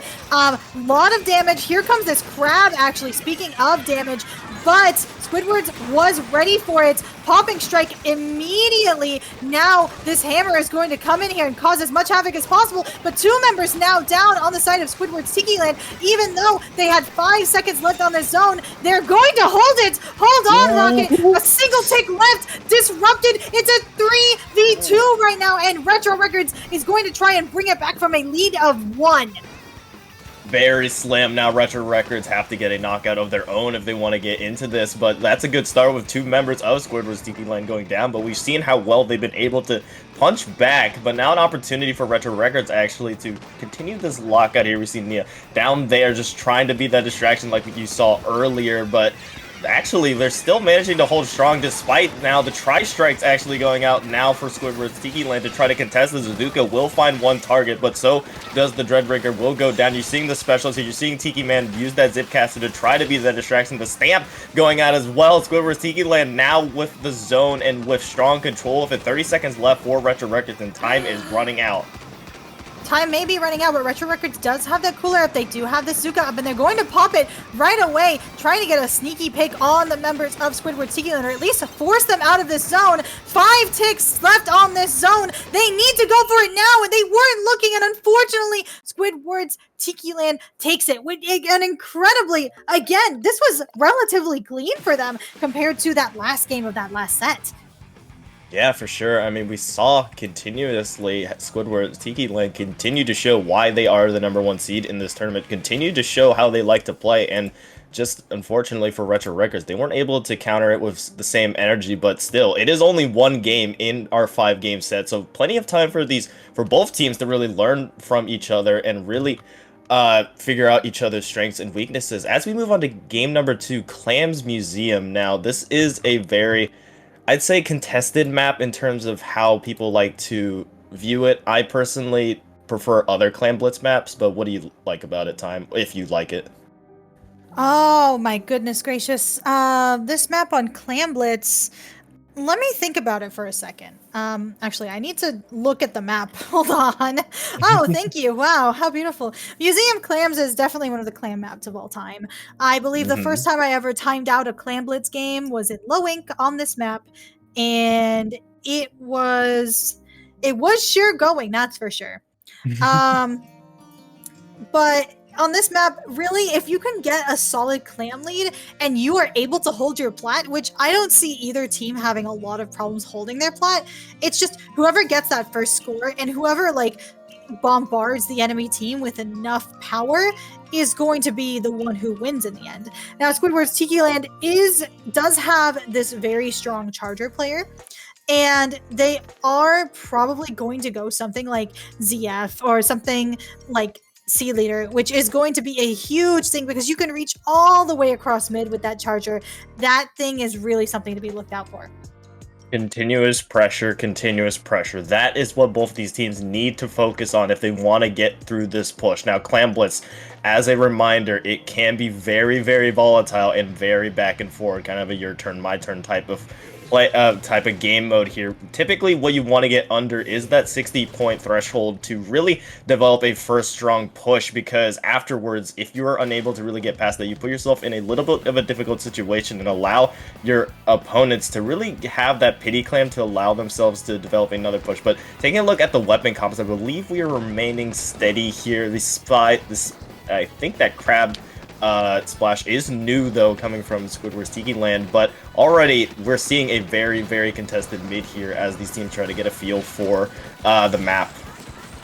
I'm actually really surprised that Squidward's Tiki Land is not bringing out their much stronger charger. That being said, this V-Splash is actually going to be providing great crab support on this map, which is going to be huge for them, actually, if they want to break out of a defense like Retro Records here. That being said, members down on the side of Squidward's Tiki Bar. That's actually 2 of them down, as Mechog is actually chasing down that last one on that block. So now it's going to be very difficult for them to stop this push, as Rice is now just trying to play their cards right, trying to make sure that they don't die here, almost getting a clean double. One drops down in mid, unfortunately jumps out before getting the pick on Rice, which is great for them, but now Squidward's Tiki Land is going to get back more of mid control. They use a lot of specials to get out of this, but not quite all of them, as this Zipcaster comes out, just trying to make members of Retro Records look at them. Unfortunately for them, the all-encompassing Dynamo approaches, and suddenly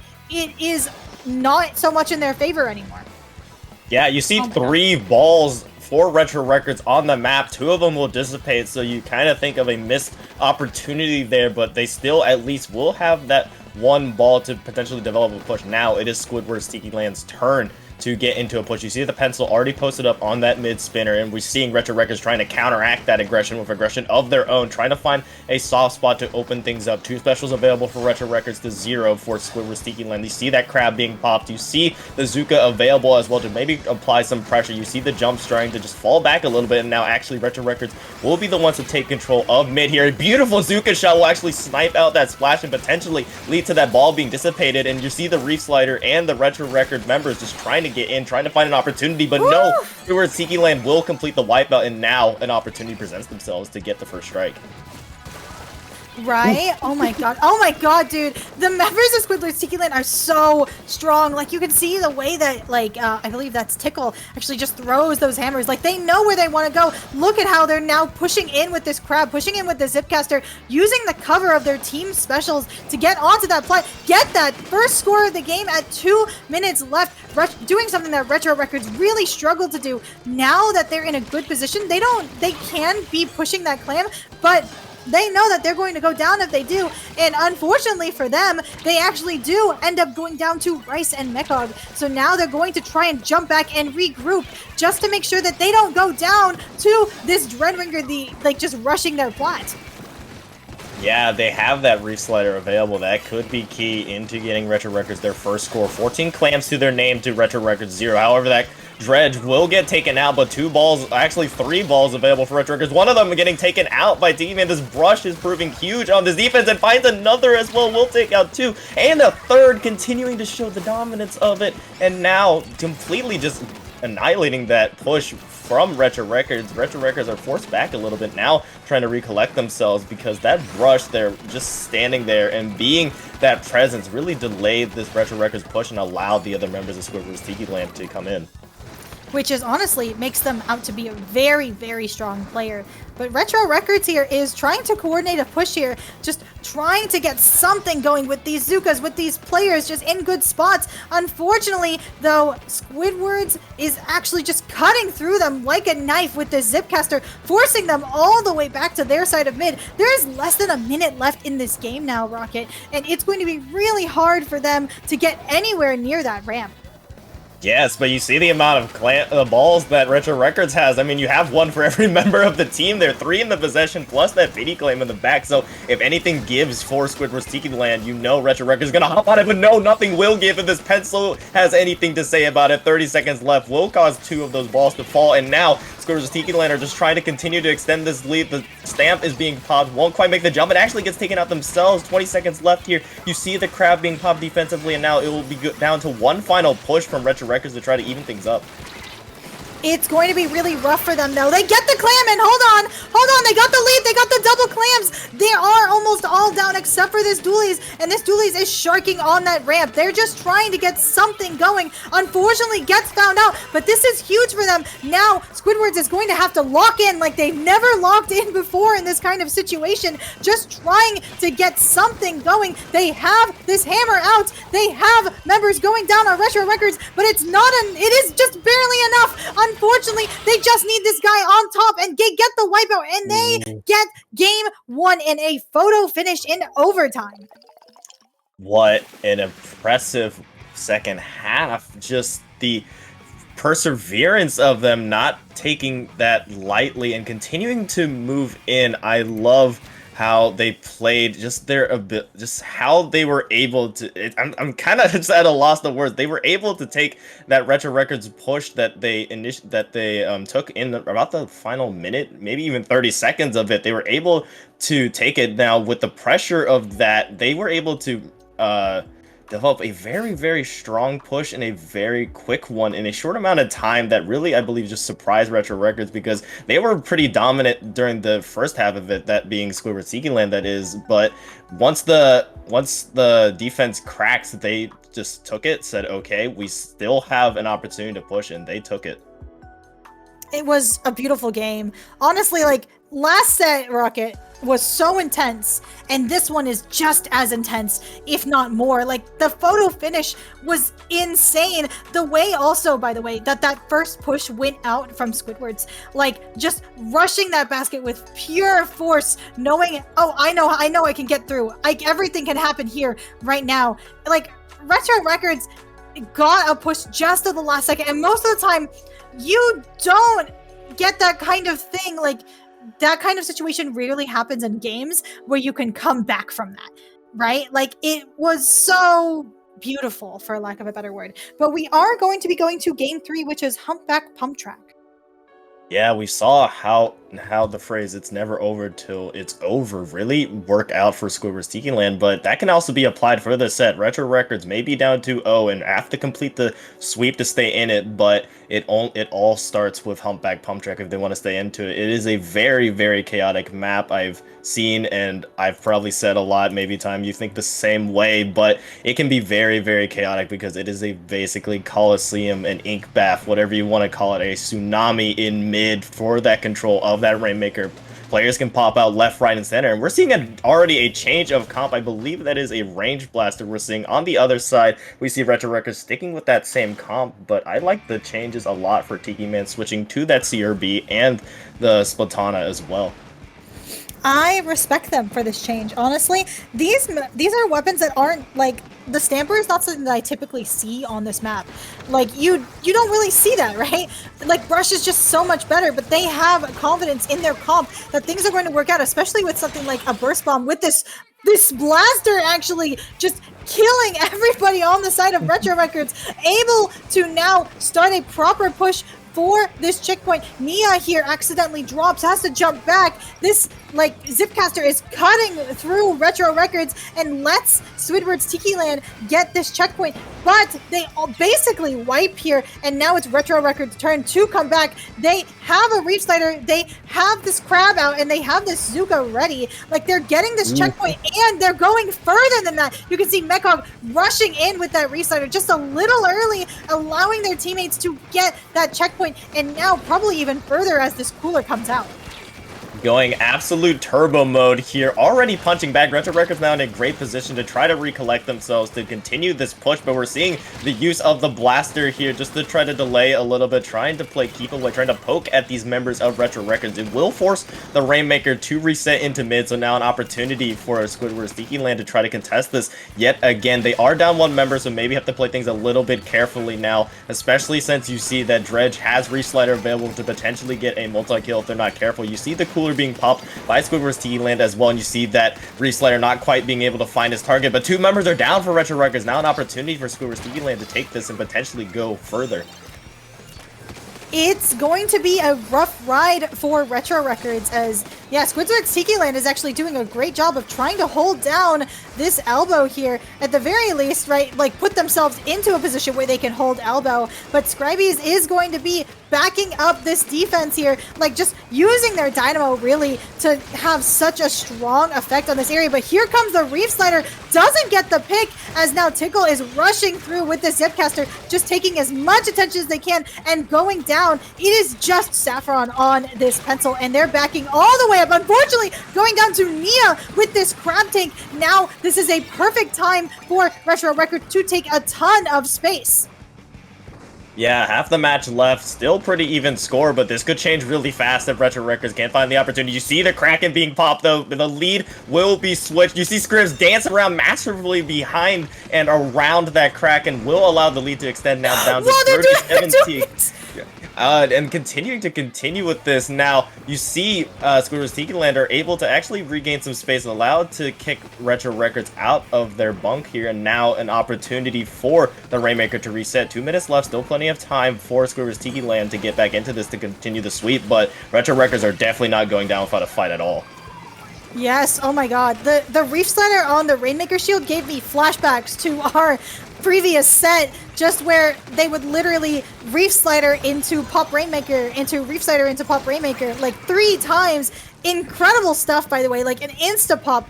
But no one followed up with that, and thus this Rainmaker is now back in mid and back in Squidward's favor, unless Retro Record has anything to say about it. Now pushing all the members of Squidward's back into their spawn, back all the way. Now they have a Crab ready to give. Oh, unfortunately goes down, actually, never mind. But this Rainmaker is going to be putting in a ton of offensive pressure with their long-range shots, just trying to get any pot shots on members of Squidward's Tiki Land if they can. But the Zuka comes out, and they're just trying to get any chip on their Rainmaker they can. It works out for them, but at what cost? Because now their Zuka is down. Now members of Retro Records have this Reef Slide already. They have this push online and starting to go out. Mechhawk here is actually pulling off an insane shark, waiting with this Reef Slider to just pick this Rainmaker, pick this pencil.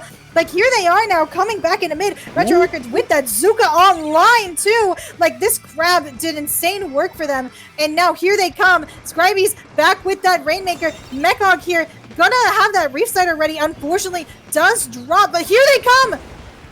They pop it, but at what cost? No! I love the play there. I love the idea behind it. Just a little bit unfortunate with the bumping off of that. Now, 15 seconds left, though. Retro Records still have a good lead over Squidward's Tiki Land. 10 seconds left, though. Squidward's Tiki Land, if they want any hope in staying in this, they have to pop that Rainmaker and take it. But Retro Records are not letting that happen at all. They are just waiting around that, waiting to pick it up, waiting to try to find an opportunity to strike. But no, actually, it doesn't even require any Squidward Tiki member to even contest it, and just like that, now still showing some life, Retro Records now put one up on the board. That, honestly, at the end of that game, Retro Records, they didn't need to be so aggressive. Like, they didn't need to keep pushing that Rainmaker further and further. They could have really just sat on their hands and played their cards for the rest of the game. But the best offense is a good offense, never letting Squidward's Tiki Land really properly set up. They never really allowed them to get properly into mid after that initial push. And look at, by the way, how dominant this initial push, like, almost painted the flavor of the game. But, like, once you get past that surface level of paint, you can see how Retro Records actually comes back, gets a crazy wipe with this crab here on Saffron, unfortunately going down, and now they can get through that checkpoint. They can get all the way forward. You can see their first time with that Rainmaker, unfortunately not being able to pick it up and push it just that little bit further. But why would they need to, right? Yeah, for sure. Really, Retro Records were just playing with house money. They were just able to play a little bit passive-aggressively. I mean, they were really able to play smart, and that's what they did here. You see the pencil was stuck in a bad position, being the last player on that right side of the map, and it opened up a window for Retro Records to continue to extend that lead, and now we are looking at game number 4 for Squidward's Tiki Land to try to just end the set right here to prevent the pressure of a game 5. Retro Records, on the other hand, will continue to try to take things one step at a time on Mako Mart zones here. What are your thoughts on this map mode time? Honestly, there are other zones maps that need to be voted out on our map list. It's definitely not the worst thing. Like, it's been here since Splatoon 2, right? Like, you've been playing on this map since before you were born, right? Like, that's just how it is. Dreadringer is very strong on this map, but so is N-Splash. But the difference between N-Splash and V-Splash here is that it does not have that same offensive capability. Like, Splash, when you think of V-Splash, you think of a weapon that moves very quickly, very fast. But when you have an N-Splash, it's really just a tri-strike plus a gun, you know? Like, that's really the difference. And speaking of that difference, by the way, no specials needed to be popped for Retro Records to actually be forced out of mid, but they do have that cooler, and they do have that Zuka that they are ready to pop at a moment's notice when their teammates can get back in. Unfortunately, though, those dualies do go down, but the Reef Slider is online, so, oh my god.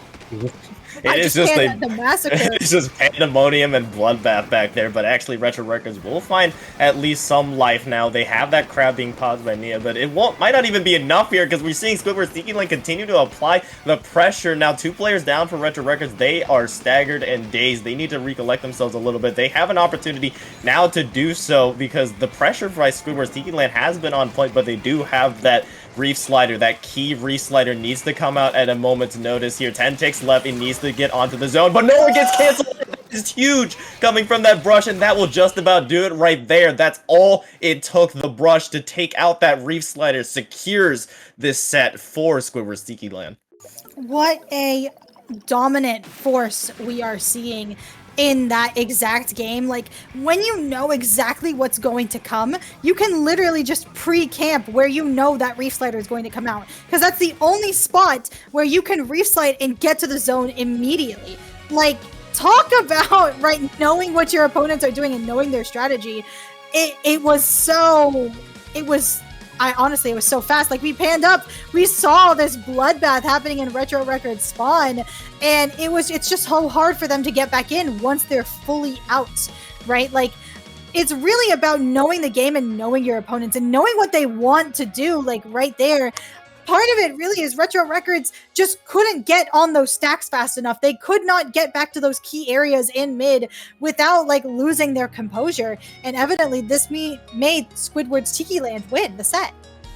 I mean, yeah, we saw that brush play, I believe, Tiki Man, or Mox, as they are called, just really show, not only in game number 2, we saw that triple kill there, holding the line on ramp with that brush and holding Retro Records' push that potentially looked like it could be deadly. You saw those 3 balls available, but taking a look at this match with the obviously very, very vital kill onto that dredge, just completely ending things. Squidward's Tiki Land now punch their way into grand finals, but it is not over yet for Retro Records at all. They still have an opportunity to fight in the losers bracket final to take back and try again against Squidward's Tiki Land, but they still have to fight against who comes out of that losers bracket. Right, and speaking of losers, it's going to be rough, right? Because Incognito and Retro Records are both such strong teams. And this is a match I really want to see, but this is Seed 2 actually fighting it out, which is Aki, Swagger, Magic, and Umbre. Honestly, I thought we would be seeing them in this match this time. But they are fighting their way through losers bracket after an unfortunate going down to Retro Records themselves. So we're going to be seeing a crazy loser semis match in just a moment. Yeah, but don't you go anywhere. We will be right back to take a preview of that. And if you're Squidward's Tiki Land, you now have the opportunity to really relax a little bit. But maybe establish some film. Maybe just take a look at your potential opponents in this losers bracket. But don't you go anywhere. We will be right back for losers brackets Prism Break number 13 here shortly. Lucky.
Welcome back to Prison Break number 13. I'm Rocket, joined by Topic this time, and now we're going into our losers bracket semifinals between two teams who we've seen who've competed against each other before in this very bracket here. We have Insomniac Central versus Incognito. Now, if any of you are interested or knew this before, actually in the winners bracket round 2, these two teams actually faced off against each other, and it was Incognito who knocked Insomniac Central down to this losers bracket themselves, but now they meet once again.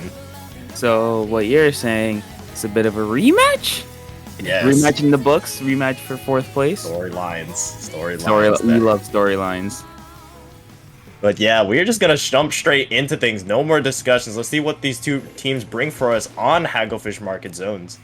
I mean, yeah, we're gonna see a Dapple Nouveau, a bit of a that'll also be an interesting pick, but on the other side, a Tent Nouveau, the Zuka Tent, and a long Rapid Blaster. So very, very interesting coming out from Insomniac Central, and Incognito on the other side going with a very, very aggressive comp with the splash, with the brush, with the dapples, and so far they are managed to get 2 down. Joey with a bit of a flank, Goo there with a nice one down, another one down. Incognito. So far, they're losing a lot of control quickly.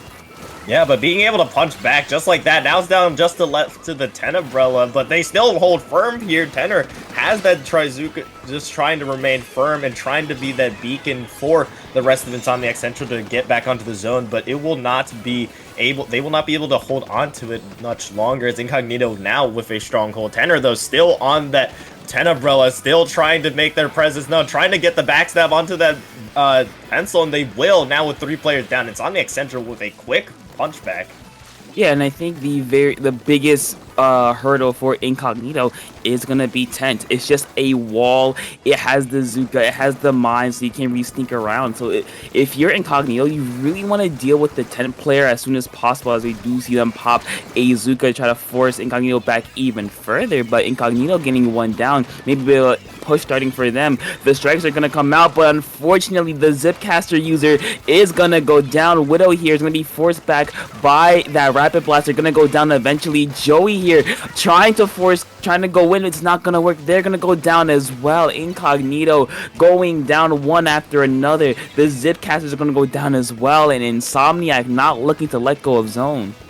Look at the amount of ink Insomniac Central has on their 10 ticks left. You see those strikes going out just as a desperation throw, trying to get onto it, but will it be enough? It will just not be enough. The Tri-Strike and the pencil and the players from Incognito jumping onto the point were unable to flip the zone, and just like that, Insomniac Central punch first in this best of 3, and now they only have to win 1 more to move on to losers bracket finals. Yeah, and like I said earlier, the big thing was that tent, that bit of that safety net, the best way I could put it, to like kind of stop any of these really aggressive pushes or flanks. Like we saw most of that game, we saw the brush, we saw the dapples from Incognito try to force their way in, but as you see, it was the Rapid Blaster Pro Deco, it was the bubble, it was the tent. These kind of defensive options really worked to hinder Incognito's main goal with their comp, was overwhelming them with pure speed.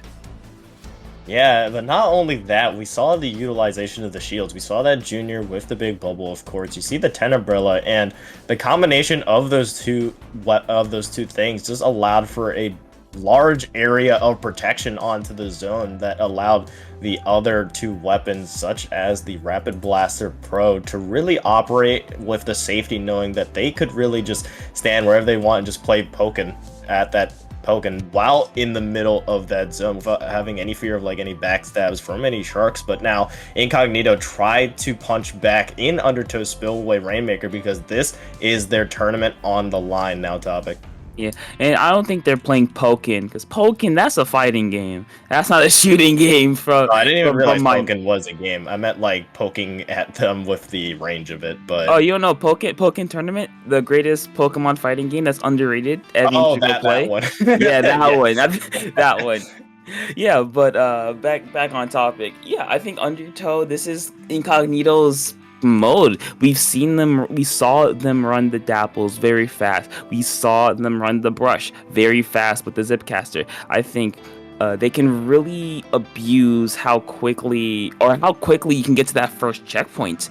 To be honest, like you can get if you pop and get that first checkpoint, that's a lot of pressure off your backs. That's a lot of momentum on your side. That's a lot of pressure put onto Insomniac Central because now they have to pop their Rainmaker, they have to grab it and go to the first checkpoint. And now you can kind of like stall out a little bit. You don't really have to put yourself into harm's way to get any further. Yeah, and we see this a lot on Rainmaker maps, but usually that distance between the first and second checkpoint is going to be the real battle. We see there, I believe that was a 96 Gal Deco. Yes, it is. Plus, now the NZAP being brought out for Incognito. On the other side, I think remaining steady here with the weapon picks. You see the combination of the Tenebrella and Junior that worked so well in creating space. And on a tough map like this, where you have to really go against that really elevated position there between the first and second checkpoint, I think it's a great pick topic.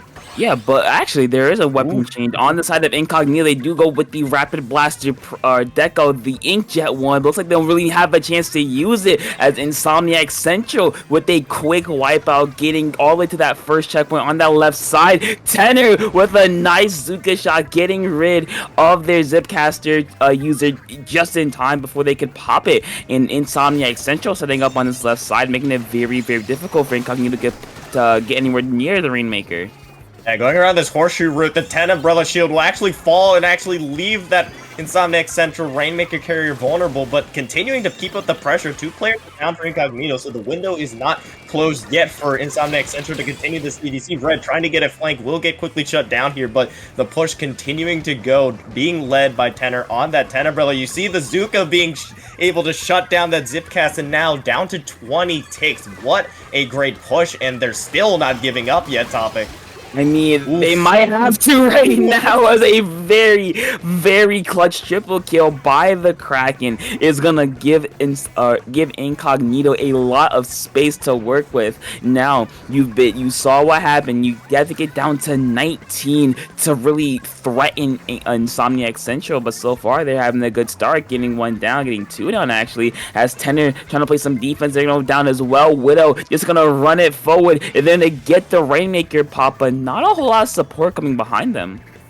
Yeah, this push now completely shut down by strong hold by Insomniac Central. Now that is the real danger of it, but you do see that brush still in the backline by Incognito will get snuffed out by Red, so now Secret and Jig is up. Now down that brush, Insomniac Central are able to have this type of advantage, but actually that advantage will get quickly shut down by that Splatana going down. Sky being the one to pop this. Kraken will find 1, 3 players down for Incognito. This Kraken is hunting, trying to find more, will find the jump, and just like that, a wipeout in favor of Incognito, being able to recollect themselves at mid. Now with half the match left, they look to try to decrease this lead a little bit as they try to push through this so difficult left side.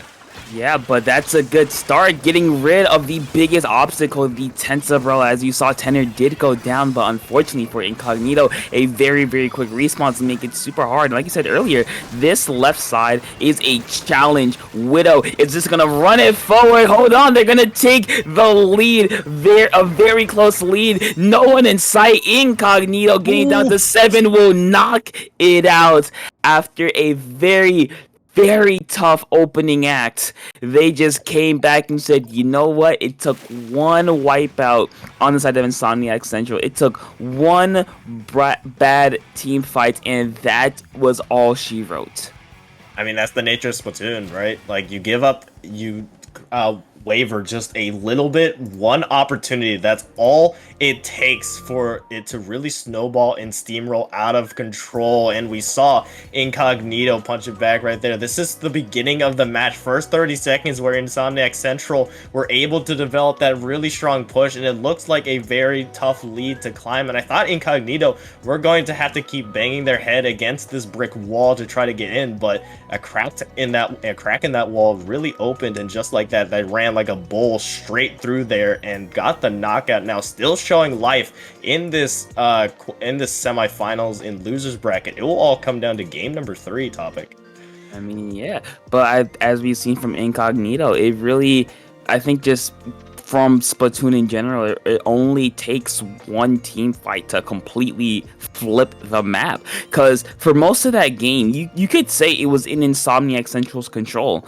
It was, they had most of mid, they had a lot of Incognito's side painted in their color. It just took one unfortunate fight, just them going down really at bad times. Like, we do, even though we see on the replay, we didn't see it in focus, but Sky got a really clutch double there at the end to kind of clear the path for Widow on that Rainmaker. But can they carry this momentum into game number 3? Let's see. Looks like Sky's gonna go back over to that pencil, and Sam's gonna go back over to that Rapid Blaster Pro Deco. So a bit more long range of both teams. Yeah, we're on Shipshape Cargo Tower Control now. You take a look at the weapons here. You see that GG strikes coming out from Incognito, and you think that if Incognito are in the lead here, that is something to keep your eyes on if you're Insomniac Central. But now, with it being Tower Control, I like Insomniac Central's comp even more, because not only do you have that tennis shield, yet again you have the bubble to place on top of the tower that can provide a safe haven for that Rapid Blaster Pro to really operate. On top of that, you see the Zuka putting use as well, and now they're at the first checkpoint. Yeah, and this can be might be very easy, as you see Sam just kind of chilling on the island, has a little margarita, has their book at the ready, just kind of sitting on tower, and now begins the very long trek towards the second tower. Though Insomniac Central made it look like it's just a short hop, skip, and a jump away, as they're able to get to the second checkpoint uncontested. Incognito going another one down. The G-Tracks are gonna come out, try to slow it down, but however, it's only Joey left to defend, as Incognito is just going down man after man after man. Insomniac Central looking to 100-0 this, and they will not getting off tower. Other than those strikes on the second checkpoint, they did not get off tower at all during that push.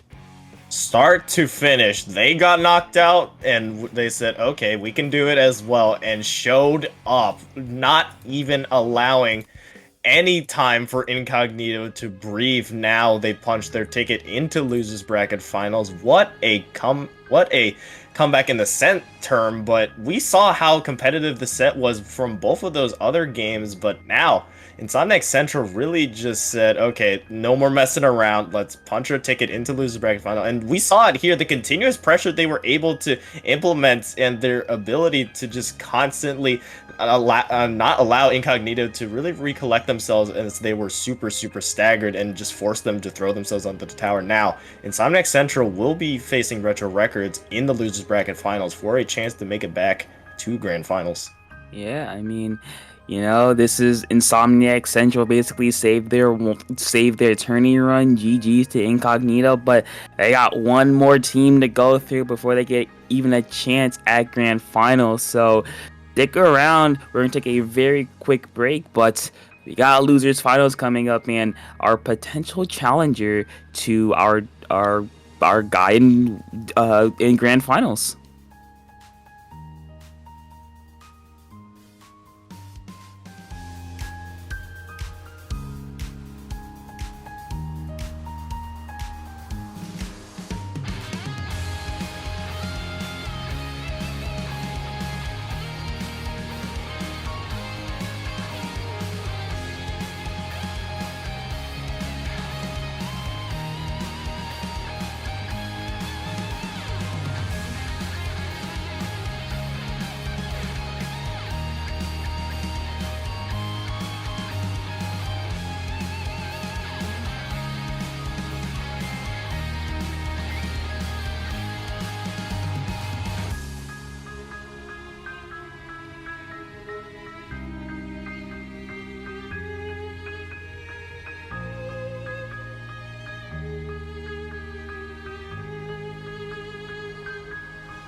black eye. New perspective gain from all the pain and stress. And when I do come back, I'm stronger than ever before. So kneel down, disturbing a beach. Look into my eyes. Now tell me the things you love about behind my back. If it isn't me, our heart is hard to break down. It's to let go. I wonder this is going down.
All right, everyone. I hope you got your drinks. Hope you got your snacks, because we are back with Prism Break number 13. Lucky or not, these teams look at the side of what that is to them, as we have our losers finals with Retro Records versus Incognito in a best of 5. So teams have a little bit of breathing room. I am Topic, joined again by Rocket. And Rocket, you ready for more Splatoon? Yeah, for sure. We are going to be jumping into things first off of our game number 1, Undertow Spillway Zones. Now, actually shifting gears a little bit, just taking a look at how these two teams have got here and why they have met here. Both coming from different situations. I mean, you saw Retro Record having the hot hand, being able to win in a thriller. We just saw basically taking that last game dominantly, and now they want to continue that success on a roll. Now Incognito, on the other hand, were given a punch straight on the chin there in winners bracket finals. They were knocked down here in a very contested match. Flip it. We saw Incognito. Or Insomniac. Oh, Insomniac. We're both wrong. Wrong, yeah, okay. Oh, forgive us. We are losing our marbles. Retro Records actually being the ones here who were punched in the chin. My apologies, but Insomniac Centro coming off with a hot hand. Goodness, I am losing my names here. But yeah, we have a lot on the line. Of course, a chance to face Squidward's Tiki up in the grand finals. Let's see what these two teams have in store for us. I see a Dreadringer. I am a fan. That's all I have to say. And from the side of Insomniac Central, what we've seen before: the Rapid Blaster Pro Deco, the Tent Umbrella, the Junior, the Zipcaster. Expected. But on the side of Retro Records, the V Dualies, a pretty good pick, especially for the Crab, the Dreadringer, my favorite weapon in the game, because Race Slider is the funny SD special. And then you have Dynamo. Now, Dynamo, in my opinion, is kind of underrated, but it can, especially with the right team comp, it could really just make life a living hell for your opponents. I mean, yeah, this is what Retro Records has run. This is their bread and butter, and they barely, if ever, change it at all. Same thing similarly to Insomniac Central, although there are more changes there here and there depending on game. But we see the Zuka not quite finding its mark, and actually Retro Records will now maintain control of both zones here with a minute only gone left in this. Retro Records continue to apply this pressure here as Insomniac Central now try to recollect themselves and try to get back onto this. The interesting thing about, of course, having two splat zone maps is the ability to just be able to really be that annoying factor. Just you only have to contest one zone to stay in it, and that could provide for some very, very contestedly fought fights here in mid. We're seeing Nia on this side with the dualies. Will go down though, so now Insomniac Central with an opportunity to get their points on the board and continue to try to get back into the game. Yeah, and I think while you were speaking, what we saw from Tenor was just like them slowly moving up with that Tensor Belly Shield, just slowly taking away space from Retro Records, and that really worked because now Retro Records had a lot less ink to work with, a lot less safe places to go, and we see how useful that is. But Meekog with the Reef Tider says, "Ha, your bubble? That's kind of funny," and just destroys it. And now Retro Records with the opportunity to get a lot of pressure going. Nia's gonna go down, Red gonna get 1, 2 are gonna go down, actually leaving only Meekog on that Dreadbringer in the backlines of Insomniac Central. They're gonna be forced into a really awkward position for them, deciding to pop the Retarders to stay alive. Unfortunately, they're gonna go down eventually in Insomniac Central. Despite being pushed back so far, they're gonna keep hold on to zone and keep their score going. Yeah, the bubble being popped as well to continue this, to try to counteract. You see that crab on that left side by Nia, but the lead will actually be flipped. Now Insomniac Central in strong contention of it. The Brella will go down, but look at the map. It is mostly green here. Topic now looking to try to get this knockout here quick, but trying to stop that here is Retro Records, of course, trying to throw everything they have. You see the bombs going out. You see these players just trying to throw everything they have. You see the continuous pressure being applied by Insomniac Central to push back. The specials being farmed. You see this bubble being popped as well. 10 ticks are left. Retro Records need to contest this side. The Reef Slider goes in to try to contest the right side, but that Dredge will go down, and it is still very, very closely contested in mid here.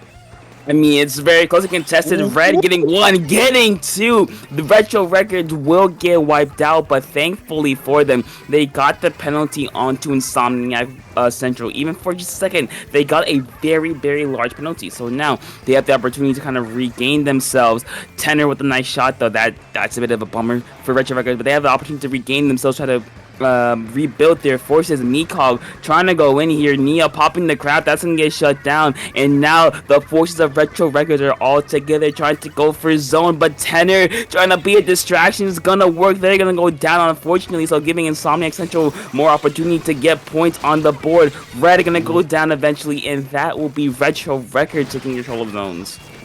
A minute left. Retro Records could not give any more ground. They have to make this hold their last. They cannot afford to give Insomniac Central any room to breathe. You see them already in such advanced positions. You see how far up they are and just trying to find an opportunity to strike, but 2 members go down here, but 2 more picks go in favor. Now 3 actually go down for Insomniac Central, just the Brella left, so now 38 seconds left on the board, about 35 ticks left for Retro Records. This pivotal fight will decide the match. You see the Dynamo shutting down that Zuka here, trying to contest this fight with the Junior on the left side, trying to make sure that bubble doesn't go out. A bubble of themselves will go out actually for Retro Records. Rice being the one to pop that. And you see these specials being popped here late. That Reef Slider will find 2, 3 are dead, and Rice trying to complete the complete wipeout. Not quite, but just being able to flank. 10 seconds left, just trying to hold on to this. Actually, that Brella is staying alive for a lot longer and trying to stay within it, but Insomniac Central will be the ones to take the zone now, forcing overtime.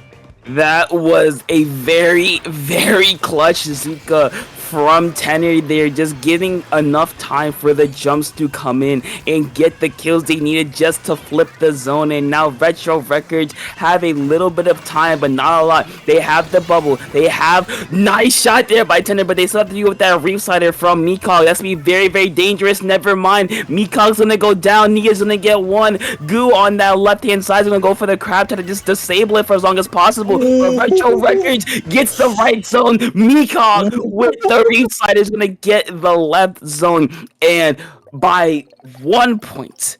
By 1 point and probably like 2 penalty points, Retro Records holds on by the skin of their teeth, and in a thriller, that last 30 seconds was chaos in a nutshell. My heart is pounding, Topic. I mean, both teams looks like they're gonna win there, and everything changed within a matter of mere moments. I mean, you saw initially how Insomniac Central were able to be the ones to take the lead, and then punching right back, Retro Records just with this push here that I thought would seal the game, but with only mere moments to spare, they were able to come back. You saw 3 players go down, and you see Tenor with this Brella on that right side somehow still managed to stay alive despite 2 players shooting at them, and that's all it took. That's all it took for Insomniac Central, but just not enough. I mean, yeah, that final cooler for Retro Records really made the difference, because we saw, like, actually we see right here, Mikog did go down, but thankfully they had that cooler, and then Retro Records really had to deal with that. And you see, Mikog jumped in, saved the zone, and flipped the other one in Retro Records' favor. So, showing the importance of cooler, I guess. But let's see if Insomniac Central can put that behind them as we go to game number 2, which is going to be Museum D'Alfonsino on tower control. Actually, it's going to be on Clan Blitz. That is a little bit of a bug there, because we normally don't see tower control on Museum, but it is going to be Clan Blitz on Museum. Now, you want to keep up that constant pressure, of course, obviously, on Clan Blitz, but we will see how well these two teams interact. I mean, this reminds me of Insomniac Central's previous matchup in that Winners Bracket Finals. They were able to get balls no problem. I mean, we saw in that previous match that they played against Squidward's Tiki Land, they were able to get at least like 7 balls within a matter of a minute, but just unable to push through is their main issue. Let's see if they can rectify it here against Retro Records. Yeah, and a very, very quick reef slider from Mika going 1 for 1 here, as Retro Records just throwing everything in the kitchen sink at Insomniac Central. Some of it's going to work. Scribes there on the backlines on the plat. It's going to end up getting the kill onto CM, giving Retro Records a lot of priority here, making sure that they can just attack the plat as soon as possible. But unfortunately for them, Insomniac Central will be there to respawn, forcing a jump out from Mikog Red here on that right side. Is gonna get one, trying to go for more. Unfortunately, not gonna find it, as the members of Retro Records are gonna be backing out. But however, Insomniac Central trying to go even further. Nia with the crap to slow them down, and it is gonna work as Tenor's forced to back away here. Yeah, they were pushed back super far, but Retro Records at least holding firm at their own spinner to at least alleviate some of that pressure. Now you see the Zuka being popped by Tenor. You see it just trying to find some value here on this right side of it and just be a giant distraction. We see it forces the jump out from the Dredge, from the Ringer, into a bad spot and forces the pick. Now Insomniac Central try to continue with their success. Will get slowed down slightly with those tri-strikes, but you see the bubble being popped, and just like that, they're on the board. I mean, yeah, they're going to be on the board first. They're going to follow up really well. Unfortunately, they're going to go 2 down. Goo's going to get 1. Nia going to get another. They're going to go down by themselves. Red here still on plat, fighting Rice here with the nice one-shot kill. And now Insomniac Central still putting up a fight. Unfortunately, they're going to go down as well, but that's a good opening push for Insomniac Central. As you see, they haven't given up a lot of space to Retro Records. They still have a lot of mid in their color. Yeah, for sure. Now we see here. Nia just trying to be that defense. Will find one, almost finds red, but does just enough damage to force the pick. Insomniac Central are not giving up the pressure at all. I mentioned the topic. They are so good at maintaining this mid presence and able to get these clams. The issue is that Retro Records are able to take those clams, take those balls out of the hands of Insomniac Central, and now with half the match left, it is now Retro Records' turn to at least get control of mid and hopefully get their first push in. Yeah, but we're about halfway through this game, and so far, Retro Records, they've been put at arm's length by Insomniac Central. They really haven't been able to get onto their plat. Every time they've tried, they've been pushed off almost immediately, because it feels like they're kind of stuck here. Tenor just with the one-shot kill on Scribes there with that Dynamo Roller. But so far, that's been very, very detrimental to Retro Records. They've just been getting some unfortunate deaths at the absolute wrong times. As I say that, another one's gonna go down, and Insomniac Central is gonna keep up this aggression. Red not able to find the final hit they need onto Meekog, but it didn't really matter, as Insomniac Central is gonna score again, getting it down to 35 before the members of Retro Records come back, and that will be the end of another push from Insomniac Central. They've been able to maintain that mid control for so long, Topic. I mean, I imagine it's been like 2 or 3 minutes and they've just been sitting pretty there without much resistance. And we're seeing it yet again. 3 players are down for Retro Record. It's just left to that Dynamo Roller to try to recollect things for them, to try to save some space. But yet again, the ball will actually be missed by Sam, not quite finding its way into the goal. Now, another ball will actually be formed by Insomniac Central, so a push not yet developed. Retro Records do get the break there, at least to recollect their own spinner, but with crunch time looming, you get the feeling that Retro Records really need to get in a push soon. I mean, yeah, under 50 seconds to go. Retro Record not in a very good spot, as Red didn't get a really nice kill and kind of neutralized the cooler that might have come out for Retro Records. Red with 7. Goo has a clam at the ready. This could be, again, really deadly for Retro Records, as they're going to try to score. Goo, unfortunately, going to fall down. Nia trying to be the last line of defense that Retro Records needs. Unfortunately, they're going to get distracted and go down themselves. And so far, Retro Records has been playing defense this entire game, as Insomniac Central is going to score again and get a couple more clams, getting down to 24 before Retro Records will stop it. Tenor will go down as well. And now, if you're Retro Records, you need the push of the game. You need one gigantic push, because now you have a minute left to go in overtime. It is going to be a very monumentous effort indeed, Topic. They do have 2 balls available for them to at least lessen it, but 2 players go down there, so not a great start. Now 3, it is just left to Meekog on this reef slider. Will drop the ball. Actually, 2 players of Insomniac Central. 3 will go down, but will there be enough time for them to throw the ball into the goal to force it? No, there will not be enough time, as Insomniac Central will hold firm and take game 2, now evening things up 1-1 in this set. That triple came way too late. Like, that came at the absolute worst time for Retro Records and the absolute best time for Insomniac Central, because when that triple went down, there was like 5 seconds left on overtime. So I think the problem for Retro Records through this entire game was that they had no real offense, right? Like, they have the specials to push up. They have the restarter to force their way in. They have the cooler to take a lot of good fights. They have the strikes and the crab to force their way in. But for most of the game, they've been forced on their back foot by Insomniac Central. They haven't really been able to establish their own foothold, because in all reality, they kind of got bulldozed for most of the game.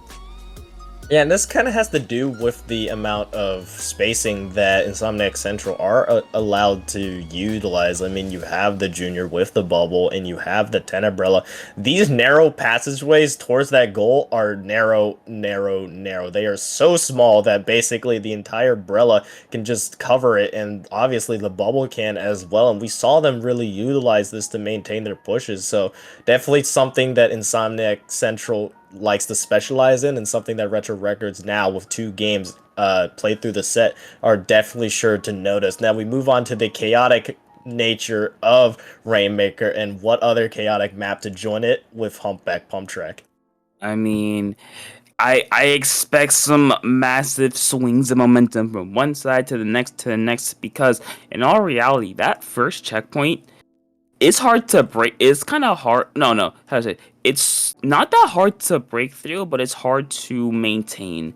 If I'm making any sense here, because like you can get to it relatively quickly, but once you're on that elbow, it's very hard to break through unless you dedicate a large portion of your resources, of your specials, of your manpower to that elbow.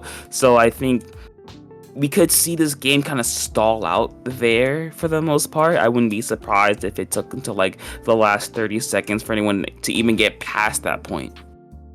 Yeah, but I mean, I was talking about how in game number 2, Insomniac Central really utilized their spacing, weapons, and specials to really benefit here. Now we see another map with those narrow passageways, this one being in between the first and second checkpoint. Definitely something that Retro Records need to counter, and I think the answer to it will be that Reef Slider. I mean, it can just go in, completely deny that bubble. We saw a little bit of it already, so I wouldn't be surprised at all if that's the main focus here as we move on to game number 3. I mean, yeah, here we go. Both teams pretty even. Rice switching over to that V shot, and Red going over to the Neo machine. Okay, a bit of a Zuka play. And actually, hold on, another switch up. Tenor with the Vac. So expect a bit of Vac cheese. And you know what? I can't blame them because I do the exact same thing. I like that a lot. Not only are you able to keep that that Zuka with that sloshing machine switch, you are able to have that element of more spacing, but actually it will not be had by Insomniac Central, and not yet, of course, because Retro Records punched straight for that first checkpoint off of that wipeout, as we were just talking topic, now trying to set the game right for them off to a hot start, but now this real battle starts at this bunker point. I mean, but there we go. The main contributor to that detent is going to be going down for Insomniac Central, so maybe Retro Records can get a little bit more, but unfortunately it will be reset back to mid, and now Insomniac Central with the main advantage is going to be able to kind of stall out Retro Records, not allow them to cause any more damage, and maybe Insomniac Central can get something going of their own, as that Rainmaker shot's just barely going to miss Rice and Scribes there. It's just barely going to stay alive, and now Insomniac Central again, we're gonna get a very quick elbow push first checkpoint capture of their own. Yeah, the Junior going down for Insomniac Central, the Dynamo for Retro Records here, and we're seeing Insomniac Central try to get a push in, but this part of the map is so deadly to deal with, especially if you have a crab on the other side. The bubble being popped will find one to help ease the pain a little bit, but Insomniac Central will at least take the lead here with a very slim one-tick lead. Now trying to find an opportunity to strike, however, that Junior with the Rainmaker carrier is really the only one in position, is the forefront of that push, which is not something you need. Now finally Red will help lead the way, but the way is being shut down by that Zuka. You see they're applying all the pressure and stopping Insomniac Central. I mean, yeah, but if you're Insomniac Central, you don't really have to force anything here. You still got 30 seconds left. You have the lead. Not a big lead, but a lead's a lead, as Meekog's gonna just force their way in and get Tenor down to try to stop. Insomniac Central's kind of stalled here, and Meekog will get the pick. We'll get another one. We'll get two, actually, benefiting from that. And now Retro Records has an opportunity here to get some more points on the board. Yeah, especially since you see the cooler and the crab being placed as well. This could provide the advantage that Retro Record needs to get back into this. They will allow the Rainmaker to reset, I believe, just so they can get more space. 3 players are down. You see the Zuka managing to find the pick onto that Rapid Blaster Pro. Now continuing to try to move forward with this, trying to find more space. You see that shot trying to take the fight will get shut down by all those members of Insomniac Central. And actually, in that moment of allowing the Rainmaker to reset, now Insomniac Central are given the time to regroup and try to hit again. I mean, yeah, here we go. I've talked about this right before the game. Both teams are kind of stuck on this elbow side because it is very difficult, because you do have that kind of blind corner that you just have to trust no one's going to be there. It's very difficult to, as Retro Records now trying to trying to break through for themselves with the cooler. That's going to be a very, very huge help. One going down, two going down. Hold on. This is good for Retro Records. There's only the Rapid Blaster Pro scripts there. It's going to run forward. The red carpet's going to be rolled out, getting it all the way down to 7. And if you're Insomniac Central, that's really got to hurt, because now Retro Records just maybe want to end this game. They have the possibility to do that. Yeah, the stars aligned right there for Retro Records, and they could go for the knockout here, and they will, sneakily finding an opportunity just like they did to get it down to 7 points. Now striking yet again.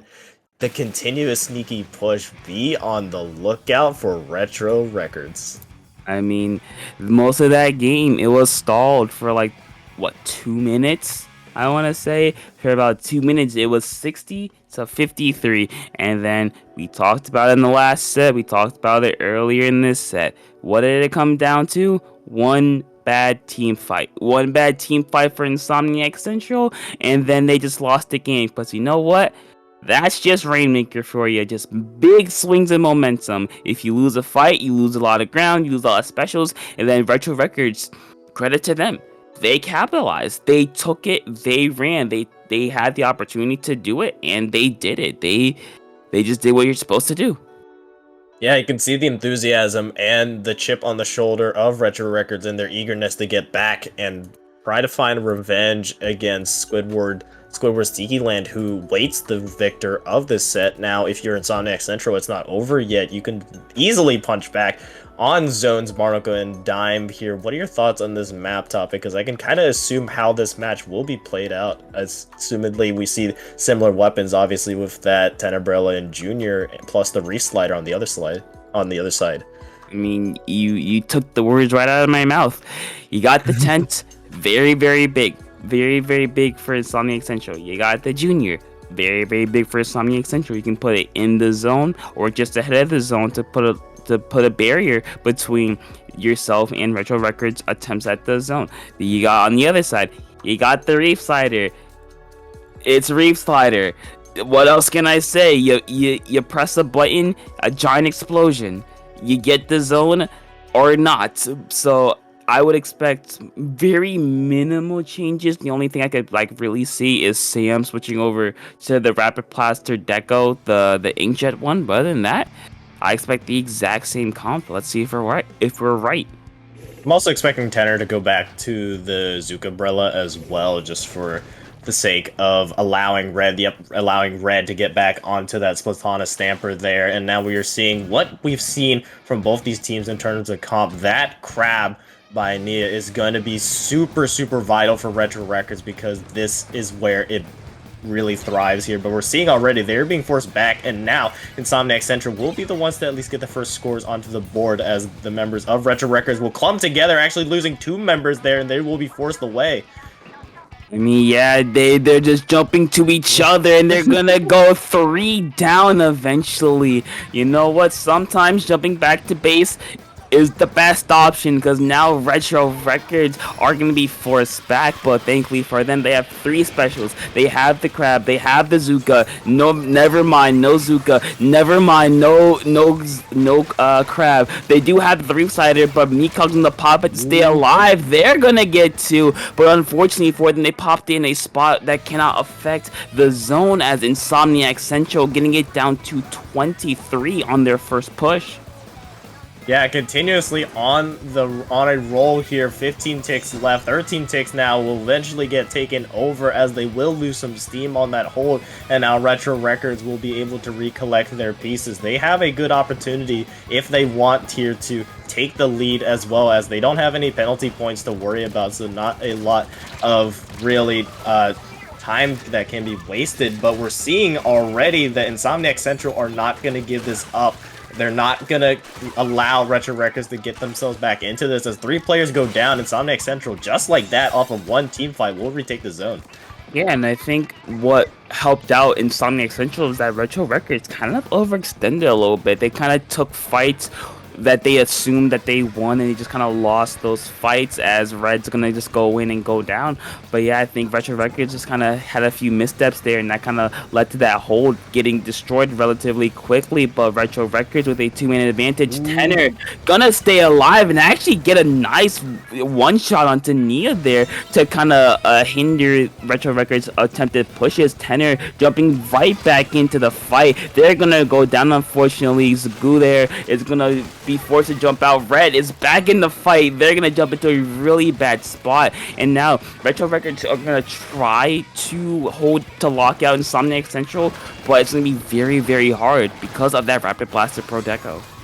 Out of their penalty as well, an opportunity could provide itself, but you see Insomniac Central have that Zuka on that Brella. You see the Junior being able to find one, and now could provide the opportunity for Insomniac Central to get back in, but the counter reslider, that is what that Dredge has been waiting for, but the kills will go into favor of Insomniac Central with just that dualies left for Retro Records. Will be forced back as now Insomniac Central take back the zone. The Zipcaster is available, will get shut down there. You see the cooler available, will be popped by Retro Records, and just like that, they're looking to get things right back on track, and they will take the zone now, having to eat through that 40-point penalty. Okay, speaking of cooler, I'm surprised we didn't mention this earlier, but Insomniac Central is running no cooler. It took like a couple of sets, but we just realized, or I realized that they're not running any cooler, so losing fights would be a lot more dangerous for them. But so far, Insomniac Central are going to be pushed back again, and Retro Records trying to capitalize onto this. Red going in here to get Nia. They're going to get one. Nia's going to go down, and now Insomniac Central with the advantage here, trying to go for a zone. They're going to get it and try to push out Retro Records, but unfortunately, the flank from Nia and Meekog's gonna be very, very deadly for Insomniac Central. That was looking all Insomniac Central until you mentioned, just like that, the backstab takes out 3 members of Insomniac Central and shuts down that retake. Now, with a minute left, it is do or die time. Retro Records are keenly almost out of their penalty. You see 2 players go down. You see the crab being popped as well up there, just trying to stall away. Red trying to take it down, but they will get taken down themselves. Now, almost being able to flip the lead. It doesn't look like any Insomniac Central player is in position to stop this, and they won't be able to stop it. 8 ticks left to at least provide themselves some live. 5 ticks, 4, 3. They need to hop into the zone, but it won't be enough as Retro Records will punch their ticket back into the winners bracket and now actually into grand finals with another dance and try again against Squidward's Tiki Land. Yeah, that was unfortunate because we saw that Insomniac Central, they had all the momentum at the beginning, right? They got it down to I remember like 24 on their first push, and then just Retro Records just slowly started chipping away at that, and before we realized, Insomniac Central was just kind of held back into their base. They really couldn't advance at all. Yeah, and now securing their way back for a rematch, like I just mentioned, against Squidward's Tiki Land, who gave them some trouble. They lost that winners bracket finals 3-1, but they still kept it close in all those matches. The score of the set does not even begin to illustrate how close that set was, and I think we're in for a very, very interesting grand finals between 2 teams who have already been familiar with each other and know each other well, especially since both these teams stick to what they know, stick to what they practice, and stick to their weapons with barely, if any, changes at all. Yeah, you know what? Sometimes being stubborn, it just works out. But with that being the end of Losers Finals, we're going to take our final quick little break before we hop into Grand. So you don't want to miss a single second of this. So stay right there because we got Grand Finals on the way.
We are here for Grand Finals, a familiar matchup to many who have viewed this stream earlier between Squidward's Tiki Land and Retro Records are number 1 and number 3 respectively. My name is Raga, joined by Topic. We are still here to give you this look in our best of 5 Grand Finals here. Now, in the previous matchup between these two, Squidward's Tiki Land won 3-1, which forced Retro Records to fight and claw their way back, winning against Insomniac Central to punch their way back here, but Squidward's Tiki Land have been sitting here pretty, just waiting for this opportunity to win this entire thing. I mean, I think if I'm Squidward's Tiki Land and I just beat a team that in winners finals, just want to get this over with. So like I expect them to not change up what they've done, because getting to grand finals through the winners side, that's not a fluke for the most part. Like, you know what you're doing, you know what you're running. As we go to our first game, Robo Ramen Zones, I expect not a whole lot of changes from anything they've run so far. Retro Records comp with that 10 umbrella and that bubble can really benefit here in lockout situations, but we've seen how well Mox on that brush has been for Squidward's Tiki Land. Their ability to really dominate here. And we're not going to see it at all. Actually, switching over to the Splatana here. Very interesting indeed. We see also as well, I believe that's another umbrella being brought out by Squidward's Tiki Land. Actually, I think these teams might be swapped a little bit, if I'm not mistaken. No, we're good. Never mind. Scratch what I just said. But we see here from Retro Records that Reef Slider is available to try to get back, to try to continue this pressure, because this is something that Retro Records likes to do. They like to play around this dredge and continue the pressure, and already down to the 50 tick mark, they are hungry for sure to get back. Yeah, talk about punching really, really quickly. Meekog with a nice kill there onto the Tenderbell to stop that Zuka before it can get any worse. But eventually, Squidward's Tiki Land will be able to put on a pretty chunky penalty onto Retro Records and maybe get their push of their own, as Retro Records are gonna go 3 down. And now, talk about a taste of your own medicine, as now Squidward's Tiki Land an opportunity to lock out Retro Records. Yeah, and this is where they really thrive at. This could be where they're really deadly. You see the hammer actually being canceled out, and you see the Reef Slider going in, trying to take out that 10 umbrella, but won't quite find its target. You see Rice with the Zuka trying to find their own target, and you see the specials going out left, right, and center to try to maintain lead for others, but continuously, Retro Records are not giving this up at all, and they will manage to take the zone. Yeah, they just didn't get scared, you could say. They held firm. They were able to just kind of wait out the specials of Squidward's Tiki Land. Ooh. And now Meekog, bit of a drive-by there, just running someone over, and Retro Records looking to hold on to this zone here. But Squidward's Tiki Land, another one's gonna go down. For most of this game, it's felt like Retro Records has been a really good job of keeping Squidward's Tiki Land kind of staggered. As we see, they're gonna go 3 down, and Retro Records again with the opportunity for a really, really nice lockout here. Yes, and now potentially going for the straight knockout as well. There's one last opportunity for Squidward's Tiki Land to jump back onto this, but you see the Zuka in play for Rice, available to try to stop them, trying to shut them down here, and it will be that, just like that, Retro Records will be taking the first one in Grand Finals, maybe showing a little bit more fight now. Very interesting indeed, because remember, Squidward's Tiki Land won 3-1 and now punching first, maybe showing Squidward's Tiki Land that they are not to be trifled with and not to be overlooked at all. I mean, yeah, because Retro Records, they were pretty dominant that game. They barely let Squidward's Tiki Land get to zone at all, and when they did, yes, they did get a really, really good push, but they didn't keep themselves out of zone at all. They kept on going, they kept on pushing, they kept on keeping on, I guess. And eventually, when they got the zone, they just held on to it for dear life. And unfortunately, Squidward Seekerland just couldn't really break through. They were kind of stuck in a really, really bad spot.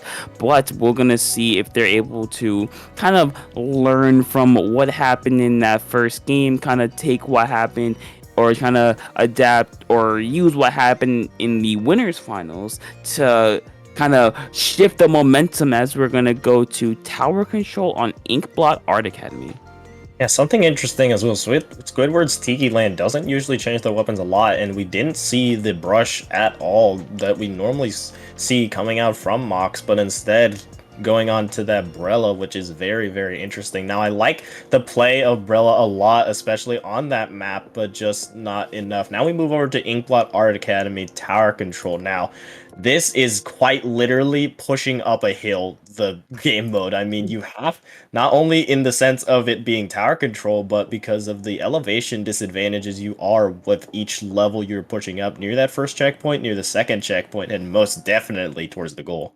Yeah, I think the biggest hurdle or the biggest choke point for both teams is that uninkable ramp. It is that that second checkpoint because you're at such a height disadvantage that it's very, very, very difficult to really get anything going. But we're gonna see if these teams are able, or if Squidward Tiki Land is able to take back some momentum as we hop into the second game. Let's see if anything changes. Looks like no changes. Actually, yeah, no quick change. There's gonna be a switch over to the Stamper from the Wiper. So other than that, exact same comps.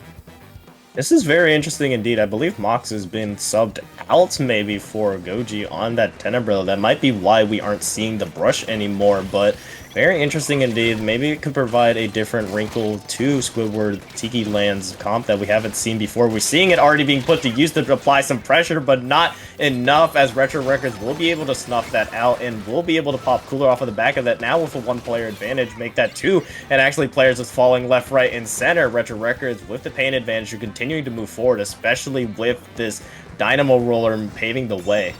Yeah, but if you can see on the top by the bottom of your screen, Nia in a very, very good spot, popping a crab behind the members of Squidward's Tiki Land. Eventually, they're going to be forced out, but Retro Records has that entire left side painted, so now Squidward's Tiki Land, they're going to have to really fight their way through. The only thing that can really help them is the pencil, but unfortunately for them, Retro Records, with no contest, is going to break through that first checkpoint.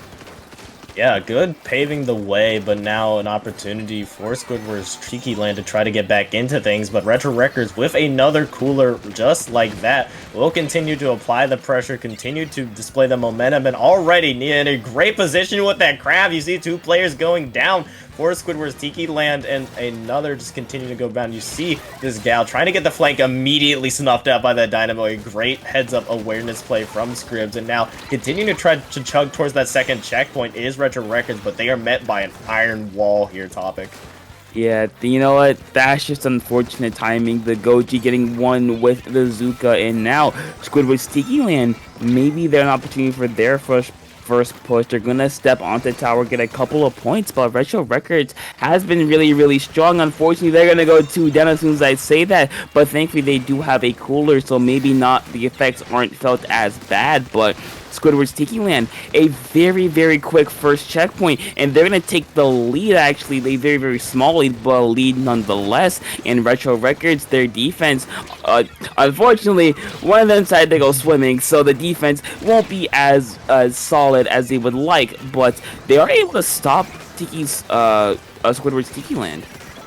Yeah, you're seeing the Reef Slider going out, trying to create some space. That Dredge will actually go down there, so now with 2 players down, Squidward's Tiki Land could provide itself an opportunity to go in. Actually, 3 players go down now, so now trying to extend their lead here as they make their way towards that second checkpoint. You see Goji here in a great position with that Brella, just trying to be that distraction. Counteracting it is Nia on this crab, just raining down absolute machine gun fire on this tank, but it might not be enough, and it won't be as Squidward's Tiki Land continues this push. I mean, yeah, the one's gonna go down as well for Retro Records and Squidward's Tiki Land.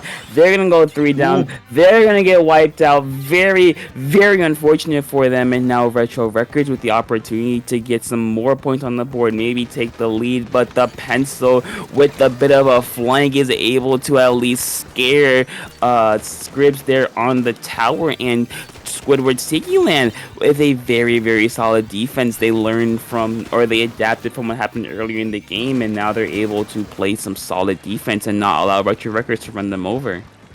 Yeah, you still have plenty of time, though, in Splatoon terms. I mean, there isn't a time limit that isn't enough. I mean, things can happen in a matter of mere seconds or milliseconds. So Retro Record now developing a push, now trying to see if they can get towards that second checkpoint. A defensive cooler being placed to eventually stop them. That Reef Slider will find one. The Gal goes down as well on the side of Squidward's Tiki Land. So now a numbers advantage in favor of Retro Records to try to move in. But you see their Lover's Rise, I believe, just has that Splatana Stamper just trying to backstab these members of Retro Records. And you see the crab being denied there as well from that zip cast, and a great solid defense from Squidward's Tiki Land allows them to hold on to the lead, but still Retro Records are not giving up on this push.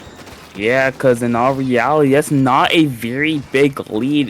Yes, it's most of the second checkpoint, but Retro Records are threatening it right now. Goji with a nice one-shot kill to stop Retro Records. Another one is gonna go down. The Zuka to shoot at the tower is gonna put a stamp on the Retro Records push, and that will be it for them. Now with about 15 seconds remaining, Retro Records, they're gonna have to get on tower. They have man advantage. It just can they break through. They're only 9 points away though, so it is very, very likely that Squidward's Tiki Land, they might fall here if they make a mistake.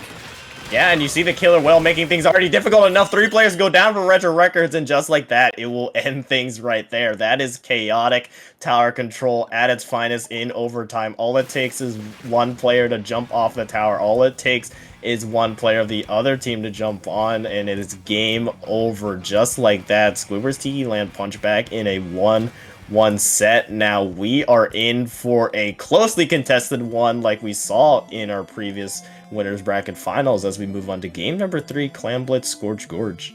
Yeah, but more about this game really quick. Retro Records, they were looking very, very dominant. They got down to 64.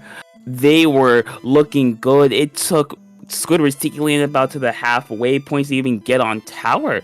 But once that halfway point happened, Squidward's Tiki Land, they just kind of learned from Retro Records, and they just kind of stopped it. They stopped any advancement from Retro Records. They stopped any pushes from Retro Records. They kind of just shut down what Retro Records wanted to do, and unfortunately for them, unfortunately for Retro Records, they couldn't really break through. So maybe it's a bit of a shift into Squidward's Tiki Land's favor, but this game will really see who's in favor. Yeah, for sure. It is now basically think of it as a best of 3. We are seeing both of those previous games basically cancel each other out. Same comps coming from both teams. They know what they like to run. Let's see how it really affects them here. I believe Goji on that 10 umbrella is going to be a very, very key player for Squidward's Tiki Land. I mean, you just create so much space near the basket, but counteractedly, that Reef Slider, you see it right here, that interaction is going to be key between which team wins here, and I think it's going to be something to keep your eye on for sure as we see Cooler being placed by Retro Records. Yeah, but Squidward's Tiki Land in a really bad spot too, going down. Goji's gonna go down as well. That's gonna be a wipeout, and Retro Records wasting absolutely no time getting a power win. Scribs there getting a second power win. Nia there getting another mini clam in, and more clams are gonna come in. The floodgates are starting to open as Retro Records getting it down to 48 within the first minute. Scribs getting a couple more claims down to 42. The flank is gonna get shut down. Rice getting one. Scribs coming back for third, as we can see, getting it down to 27. Nia with a very nice crab there on that top side, and Retro Records are just going down to single digits. We are in the first minute of the game. Ooh. Rice for the game ender. Just like that. Uh, Just like that, that's all it took. Just straight up steamroll there, straight up NASCAR racing, whatever you want to call it. Retro Records punch right back in a matter of about a minute only. All it took was them to have one good push in, and just like that, off of that quick wipeout, they were like, all right, pedal to the freaking metal, and never looked back at all. Their special, I don't even know what to compliment them on. I mean, their special uses were on point, allowing them to create so much opportunities for these players. You saw Scribs and all the other members of Retro Records continuously going back for more clams, and not allowing Squidward's Tiki Land any space to operate at all to even try to attempt a defense. They were staggered a lot during that defense, their topic. I'm sorry, I'm still left speechless because that rarely happens, especially in grand finals of all places. Just 100-0 on Clan Blitz. Now I could see if it was zones, if it was Rainmaker, because those modes are kind of easier. But Clan Blitz is actually insane. And Retro Records, they did not come here to play. They want to force a bracket reset. They wanna win this, but they still have to win at least one more game, as we're going to go to game number 4 relatively quickly compared to the rest, as we're going to go to Splat Zones on Mahi Mahi Resort. Yeah, another note on that last game as well. That map, Scourge Gorge, is notorious for being stally, and we did not see any of that at all. I mean, you mentioned how Clan Blitz as the nature itself is not one where we see knockouts at all. You see those on Rainmaker or on Rainmaker, like you mentioned, but just like that, now Retro Records are showing that they are taking that previous set loss to heart and now bringing it back here to Mahi Mahi Zones, which I love this map a lot of the because of the unique quirk of it, and really allow both these teams signatures to shine. Obviously Goji on that 10 umbrella, the reslider on the other side, but not only that, you see the crab, the dualies that have come from Retro Records, and we've seen it time and time again. That is part of their signature. It can really benefit them well here, combined with that range of the Dynamo. Yeah, but so far, Squidward's Tiki Land taking a very, very early advantage. The Reefside is going to come out. Scrib's going to get another one. Nia forced the Crab stay alive. They're going to end up finding a pick here. And the last one, the pencil is going to be forced away, and Retro Records going to take the zone for now. But they're going to go 2 down relatively quickly. So now Squidward's Tiki Land striking back super, super quickly, getting a penalty onto Retro Records. And so far, very different from last game. Nia at the wrong place at the wrong time, going down to the pencil. Rice going down to the Zuka. Squidward's Tiki Land are not playing around, as the war level is already going to drop. Yeah, we see both these teams really just take jabs at each other, and it's really swinging back or forth. That is what we love about Splatoon competitive now. You have the reslider available to go into the zone, and it will go into the zone, forcing at least the contest a little bit, but Retro Records continuing to lay the hammer down. 3 players are down for Squidward's Tiki Land and will force them out of the zone and now out of their penalty. Retro Records continue to try to close the gap between their leads a little bit here. Yeah, but so far, Retro Records looking pretty strong. Nia is going to pop the crab, forced to jump out. Mika going to go down, unfortunately. So for Squidward's Tiki Land, you do have the Zuka, you do have the hammer to really work with, as they're going to go for the contest the zone. Scribs able to get a very, very crucial trade there, not allowing Squidward's Tiki Land to go to get much further, as the 52 gonna get 1, gonna get 2, 3 down for Retro Records at the absolute worst timing for them. And now we're about 3 minutes into this game, and so far, very, very back and forth. Yeah, and this penalty is not large at all. Only 20 ticks you're talking about for Squidward Tiki Land to try to stay in this. The reslider yet again available, trying to find a position to use it here on this right side, waiting for the opportunity to strike. Will it get taken down before using it? No, it will at least find, and we'll find one actually there. Keely, the pencil, and the stamp being popped on the left side will get quickly shut down. Now Retro Records will be in possession of the zone here and trying to keep it, to try to make sure and force a bracket reset here, but so far it has been back and forth between both these teams, and I am all here for it, as we see the Zuka available for Squidward's Tiki Land to try to get back into it.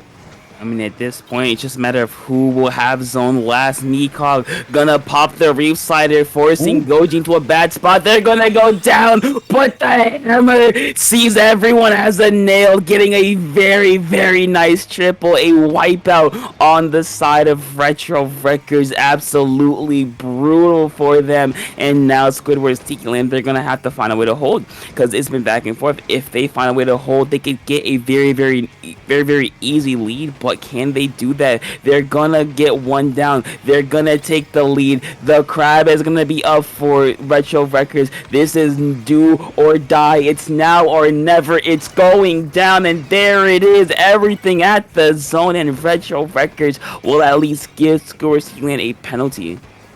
Yes, but this is a dangerous game that Retro Records is playing, Reef Slider being the main thing that really causes them to get back into it. And we saw a heartbreak of how Retro Records lost in that previous set with that Reef Slider getting canceled out. That's how they lost that previous set, so they can't overly rely on it here, especially since Squidward's Tiki Land is taking names, taking lives, taking hearts, and now forced the knockout. 5 seconds left on the penalty and 12 ticks left, now ticking down. Now Retro Records have to jump onto the point, desperately trying to paint Rice up there, trying to do everything they can to get onto the zone, but it will not be enough, as Game 5 in this Grand Finals will be forced by Squidward's Tiki Land.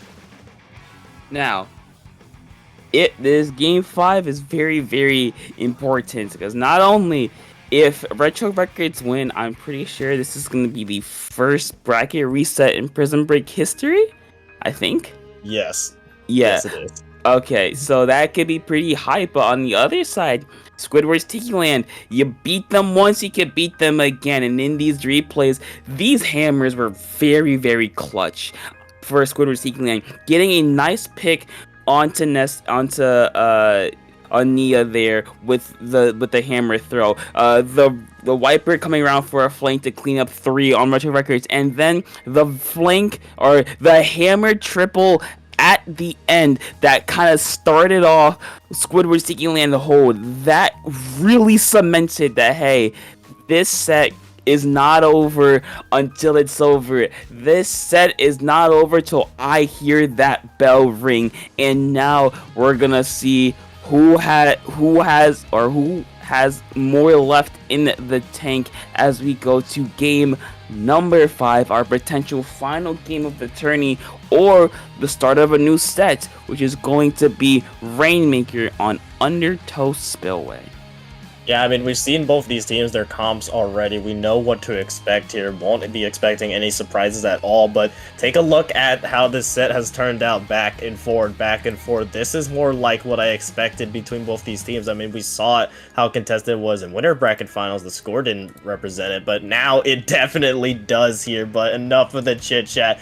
Game number 5, trying to make history if you're Retro Records. The first bracket reset. Squidward's Tiki Land making sure that doesn't happen to try to end things here. We will jump straight into it. Yeah, again, no changes from either side. They feel comfortable, and if I were them, I wouldn't switch either. But let's see how they open. Retro Records, the very quick pop, trying to assert their dominance early. There's Meekog with the Reef Slider, gonna jump out in the nick of time to save their life. And now Squidward's Tiki Land with a very, very good opportunity here, as Scripps on that right hand side actually is gonna be able to at least stop it in a quick 1-for-1 trade for both sides. Yeah, and we see the Zuka being popped by Rice, try to contest things a little bit, as that Rainmaker is heavily contested. Both teams just really trying to find an opening to strike, and an opening may be found by Lovers Rice here, just trying to take out their Rice counterpart, if you will, but not quite finding that value here. You see the Reef Slider also available now for Retro Records. It's just a game of specials, and who will pop them first? There is the pick coming out from that Reef Slider, and now an opportunity to strike, especially since it is Keeley, that pencil with the cooler being taken out. But no, the Dynamo Roller is taken out as well. Both teams' coolers are down. Yeah, both teams' coolers are down, but Retro Records only going to get 1 point on the board. Squidward's Tiki Land are not looking to go be the first team to allow a bracket reset, as they're going to pick it up and try to go on this left side. But there it is, Mikog again getting Goji through that tent shield, and Retro Records are managing to stall out Squidward's Tiki Land to try to keep them into mid, kind of keep that clock rolling. Mikog is going to go down. The Rainmaker is just kind of dancing around, trying to find an opening, trying to find their way forward, and so far it's been shut down. They're gonna get Rice though, and Squidward's Tiki Land are gonna take a very quick lead as Goji kind of in the way of Retro Records. That'd be a very quick pop of the Rainmaker pedestal. An opportunity presented itself. I mean, they didn't have to keep banging their head against the wall that was Squidward Tiki Land's defense on that right side. They just quickly found an opportunity to go left there. And now, with the lead, with that first checkpoint pop, but you know how fast these Rainmaker maps can really flip here. That first checkpoint is really easy to get. The battle is, of course, the latter half of that. But so far, half the match has been played, and Retro Record only has 1 point to their name now, with Cooler being popped and the Dredge yet again having that special. No, quickly shut down by that stamp as I was discussing this. Squidward's Tiki Land trying to end this tournament here and now, and they are succeeding so far.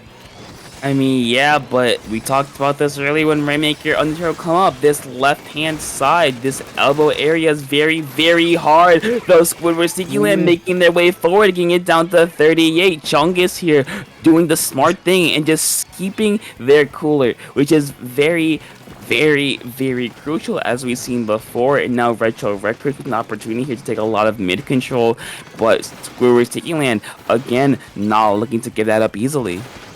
Not at all here. You see the Reef Slider is yet again available, and the Crab. This could be a deadly 1-2 combination. The Cooler on the backs of Retro Record as well, so you kind of think the momentum would be in the favor of Retro Records here, trying to create some space, trying to find a pick. No kills have been had either way, but now actually the first blood will be had. The first 3 actually will be had in favor of Squidward's Tiki Land as they continue to show how well they are at stopping this push, and it has been all Squidward's Tiki Land so far as they continue to try to apply the pressure and extend their lead here now with Cooler popped. I mean, we're under 90 seconds. They don't really have to risk too much. You, of course, want to push forward, but you don't want to put yourself in a bad spot. But they're going to divert to that right side and get some more points. They're able to get down to 14. Mikog with the Reslider is going to be able to get the pick onto 1 and stop that Ramen from going any further. But now that pencil is just set up on that left-hand side, unfortunately for them. Retro Records deciding to drop it down onto their snipe, and just because with under a minute to go, they need to go forward. But Goji with a very clutch Zuka kill is gonna stop that before it even starts, and Mikog going down before they pop their Reslider. Not looking good for Retro Records. Squidward's Tiki Land have been so great at holding this mid here. Another pick in favor of them. I mean, on their offense, they were able to use misdirection to their advantage and hold firm now with 20 seconds left and a tough hill to climb to stay in this. Retro Records really need to develop a push here, and it all starts with that first checkpoint, as it always does, but still waiting in the wait here, just trying to find a sharking potential here. Lover's Ice is just waiting to see if this Rainmaker can pop into view here. You see it just near the ledge here, just waiting for Scribs, tempting him to jump down, just waiting, but no, it will be taken out. But now time is running down for Retro Records to try to get this first checkpoint, and they need to do it fast. You see the bar at the top of your screen already past that halfway mark. They need to go in just dancing around. You see the Killer Whale, 20 ticks left onto the Rainmaker. An opportunity needs to present itself. They need to go in now. The opportunity is now. T2 specials available for Squidward's Tiki Land, maybe tempting the left side, but time is running out. 8 ticks left, 7-6, the Zuka, the Stamp, and every single special that Squidward's Tiki Land has will go out and shut the door on the potential for a bracket reset. And just like that, Squidward's Tiki Land are your Prism Break number 13 Grand Finals champions. It sucks to see, because you know what that last play to me represented?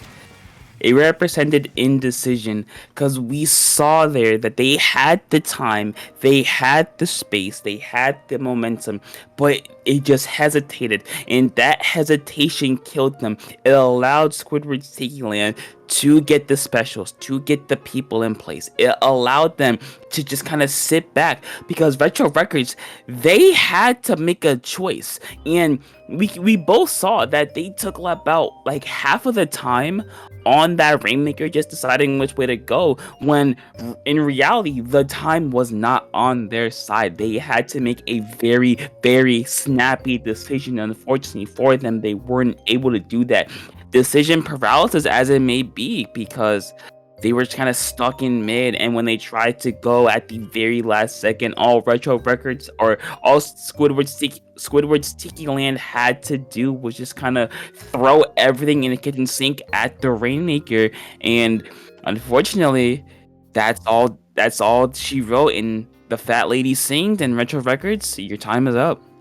I mean, yeah, I mean, a little bit, I feel a part of what added to that indecision was how well Squidward's Tiki Land up to that point were just able to defend and hold mid. I mean, you saw Retro Records barely even able, if not even able to get any points onto the board up until that overtime push. So really, it put some doubt into Retro Records' mind, because they were just trying to find a crack, trying to find a chink in the defense of Squidward Tiki Land's metal armor, basically, of a defense that they have, but it just remained true that the wall remained sturdy and remained firm, and that ability to not only provide misdirection in their offense, but that strong holding ability from them ultimately won them that game in a very, very close fought set. I mean, no disrespect to Retro Records at all. They fought all the way back from losers brackets to make it here, and they put up a hell of a fight here, showing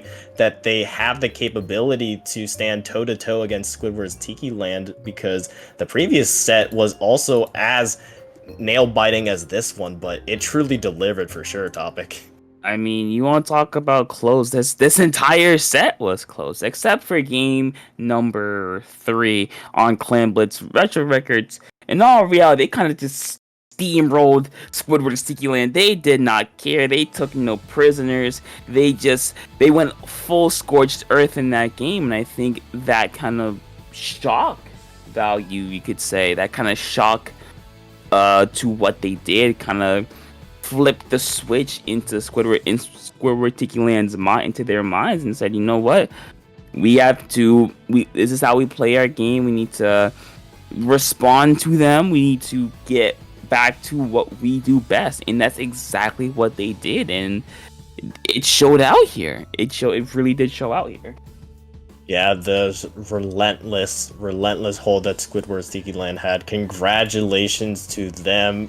Congratulations for winning Prism Break number 13. Very lucky tournament here, but that will just about do it for us. So we know we always have some things to do at the end. Topic, where can the people find you? Yeah, you can find me over on Twitter and on Blue Sky at that link right there, or at the right there at Topical2. Find me on Discord, Topic_2. I'm mainly talking about whatever the ramblings of a madman or wherever I'm commentating next. And Rocket, what about you? Yeah, you can find me at Rocket_Splat on Twitter and Twitch. You can also find where I'm commentating next on Twitter. I'm also active on Discord, obviously, at RocketY, just chilling around in Discords. If you see me pop and say hi. But yeah, that'll just about do it for here for Under Pressure Prison Break number 13. Thank you all for watching. Shout out to Jorion, our wonderful streamer in the background. Thank you to all TOs and all staff that were on hand. You made this happen. We cannot have done it without you. Thank you all for watching, our dear viewers.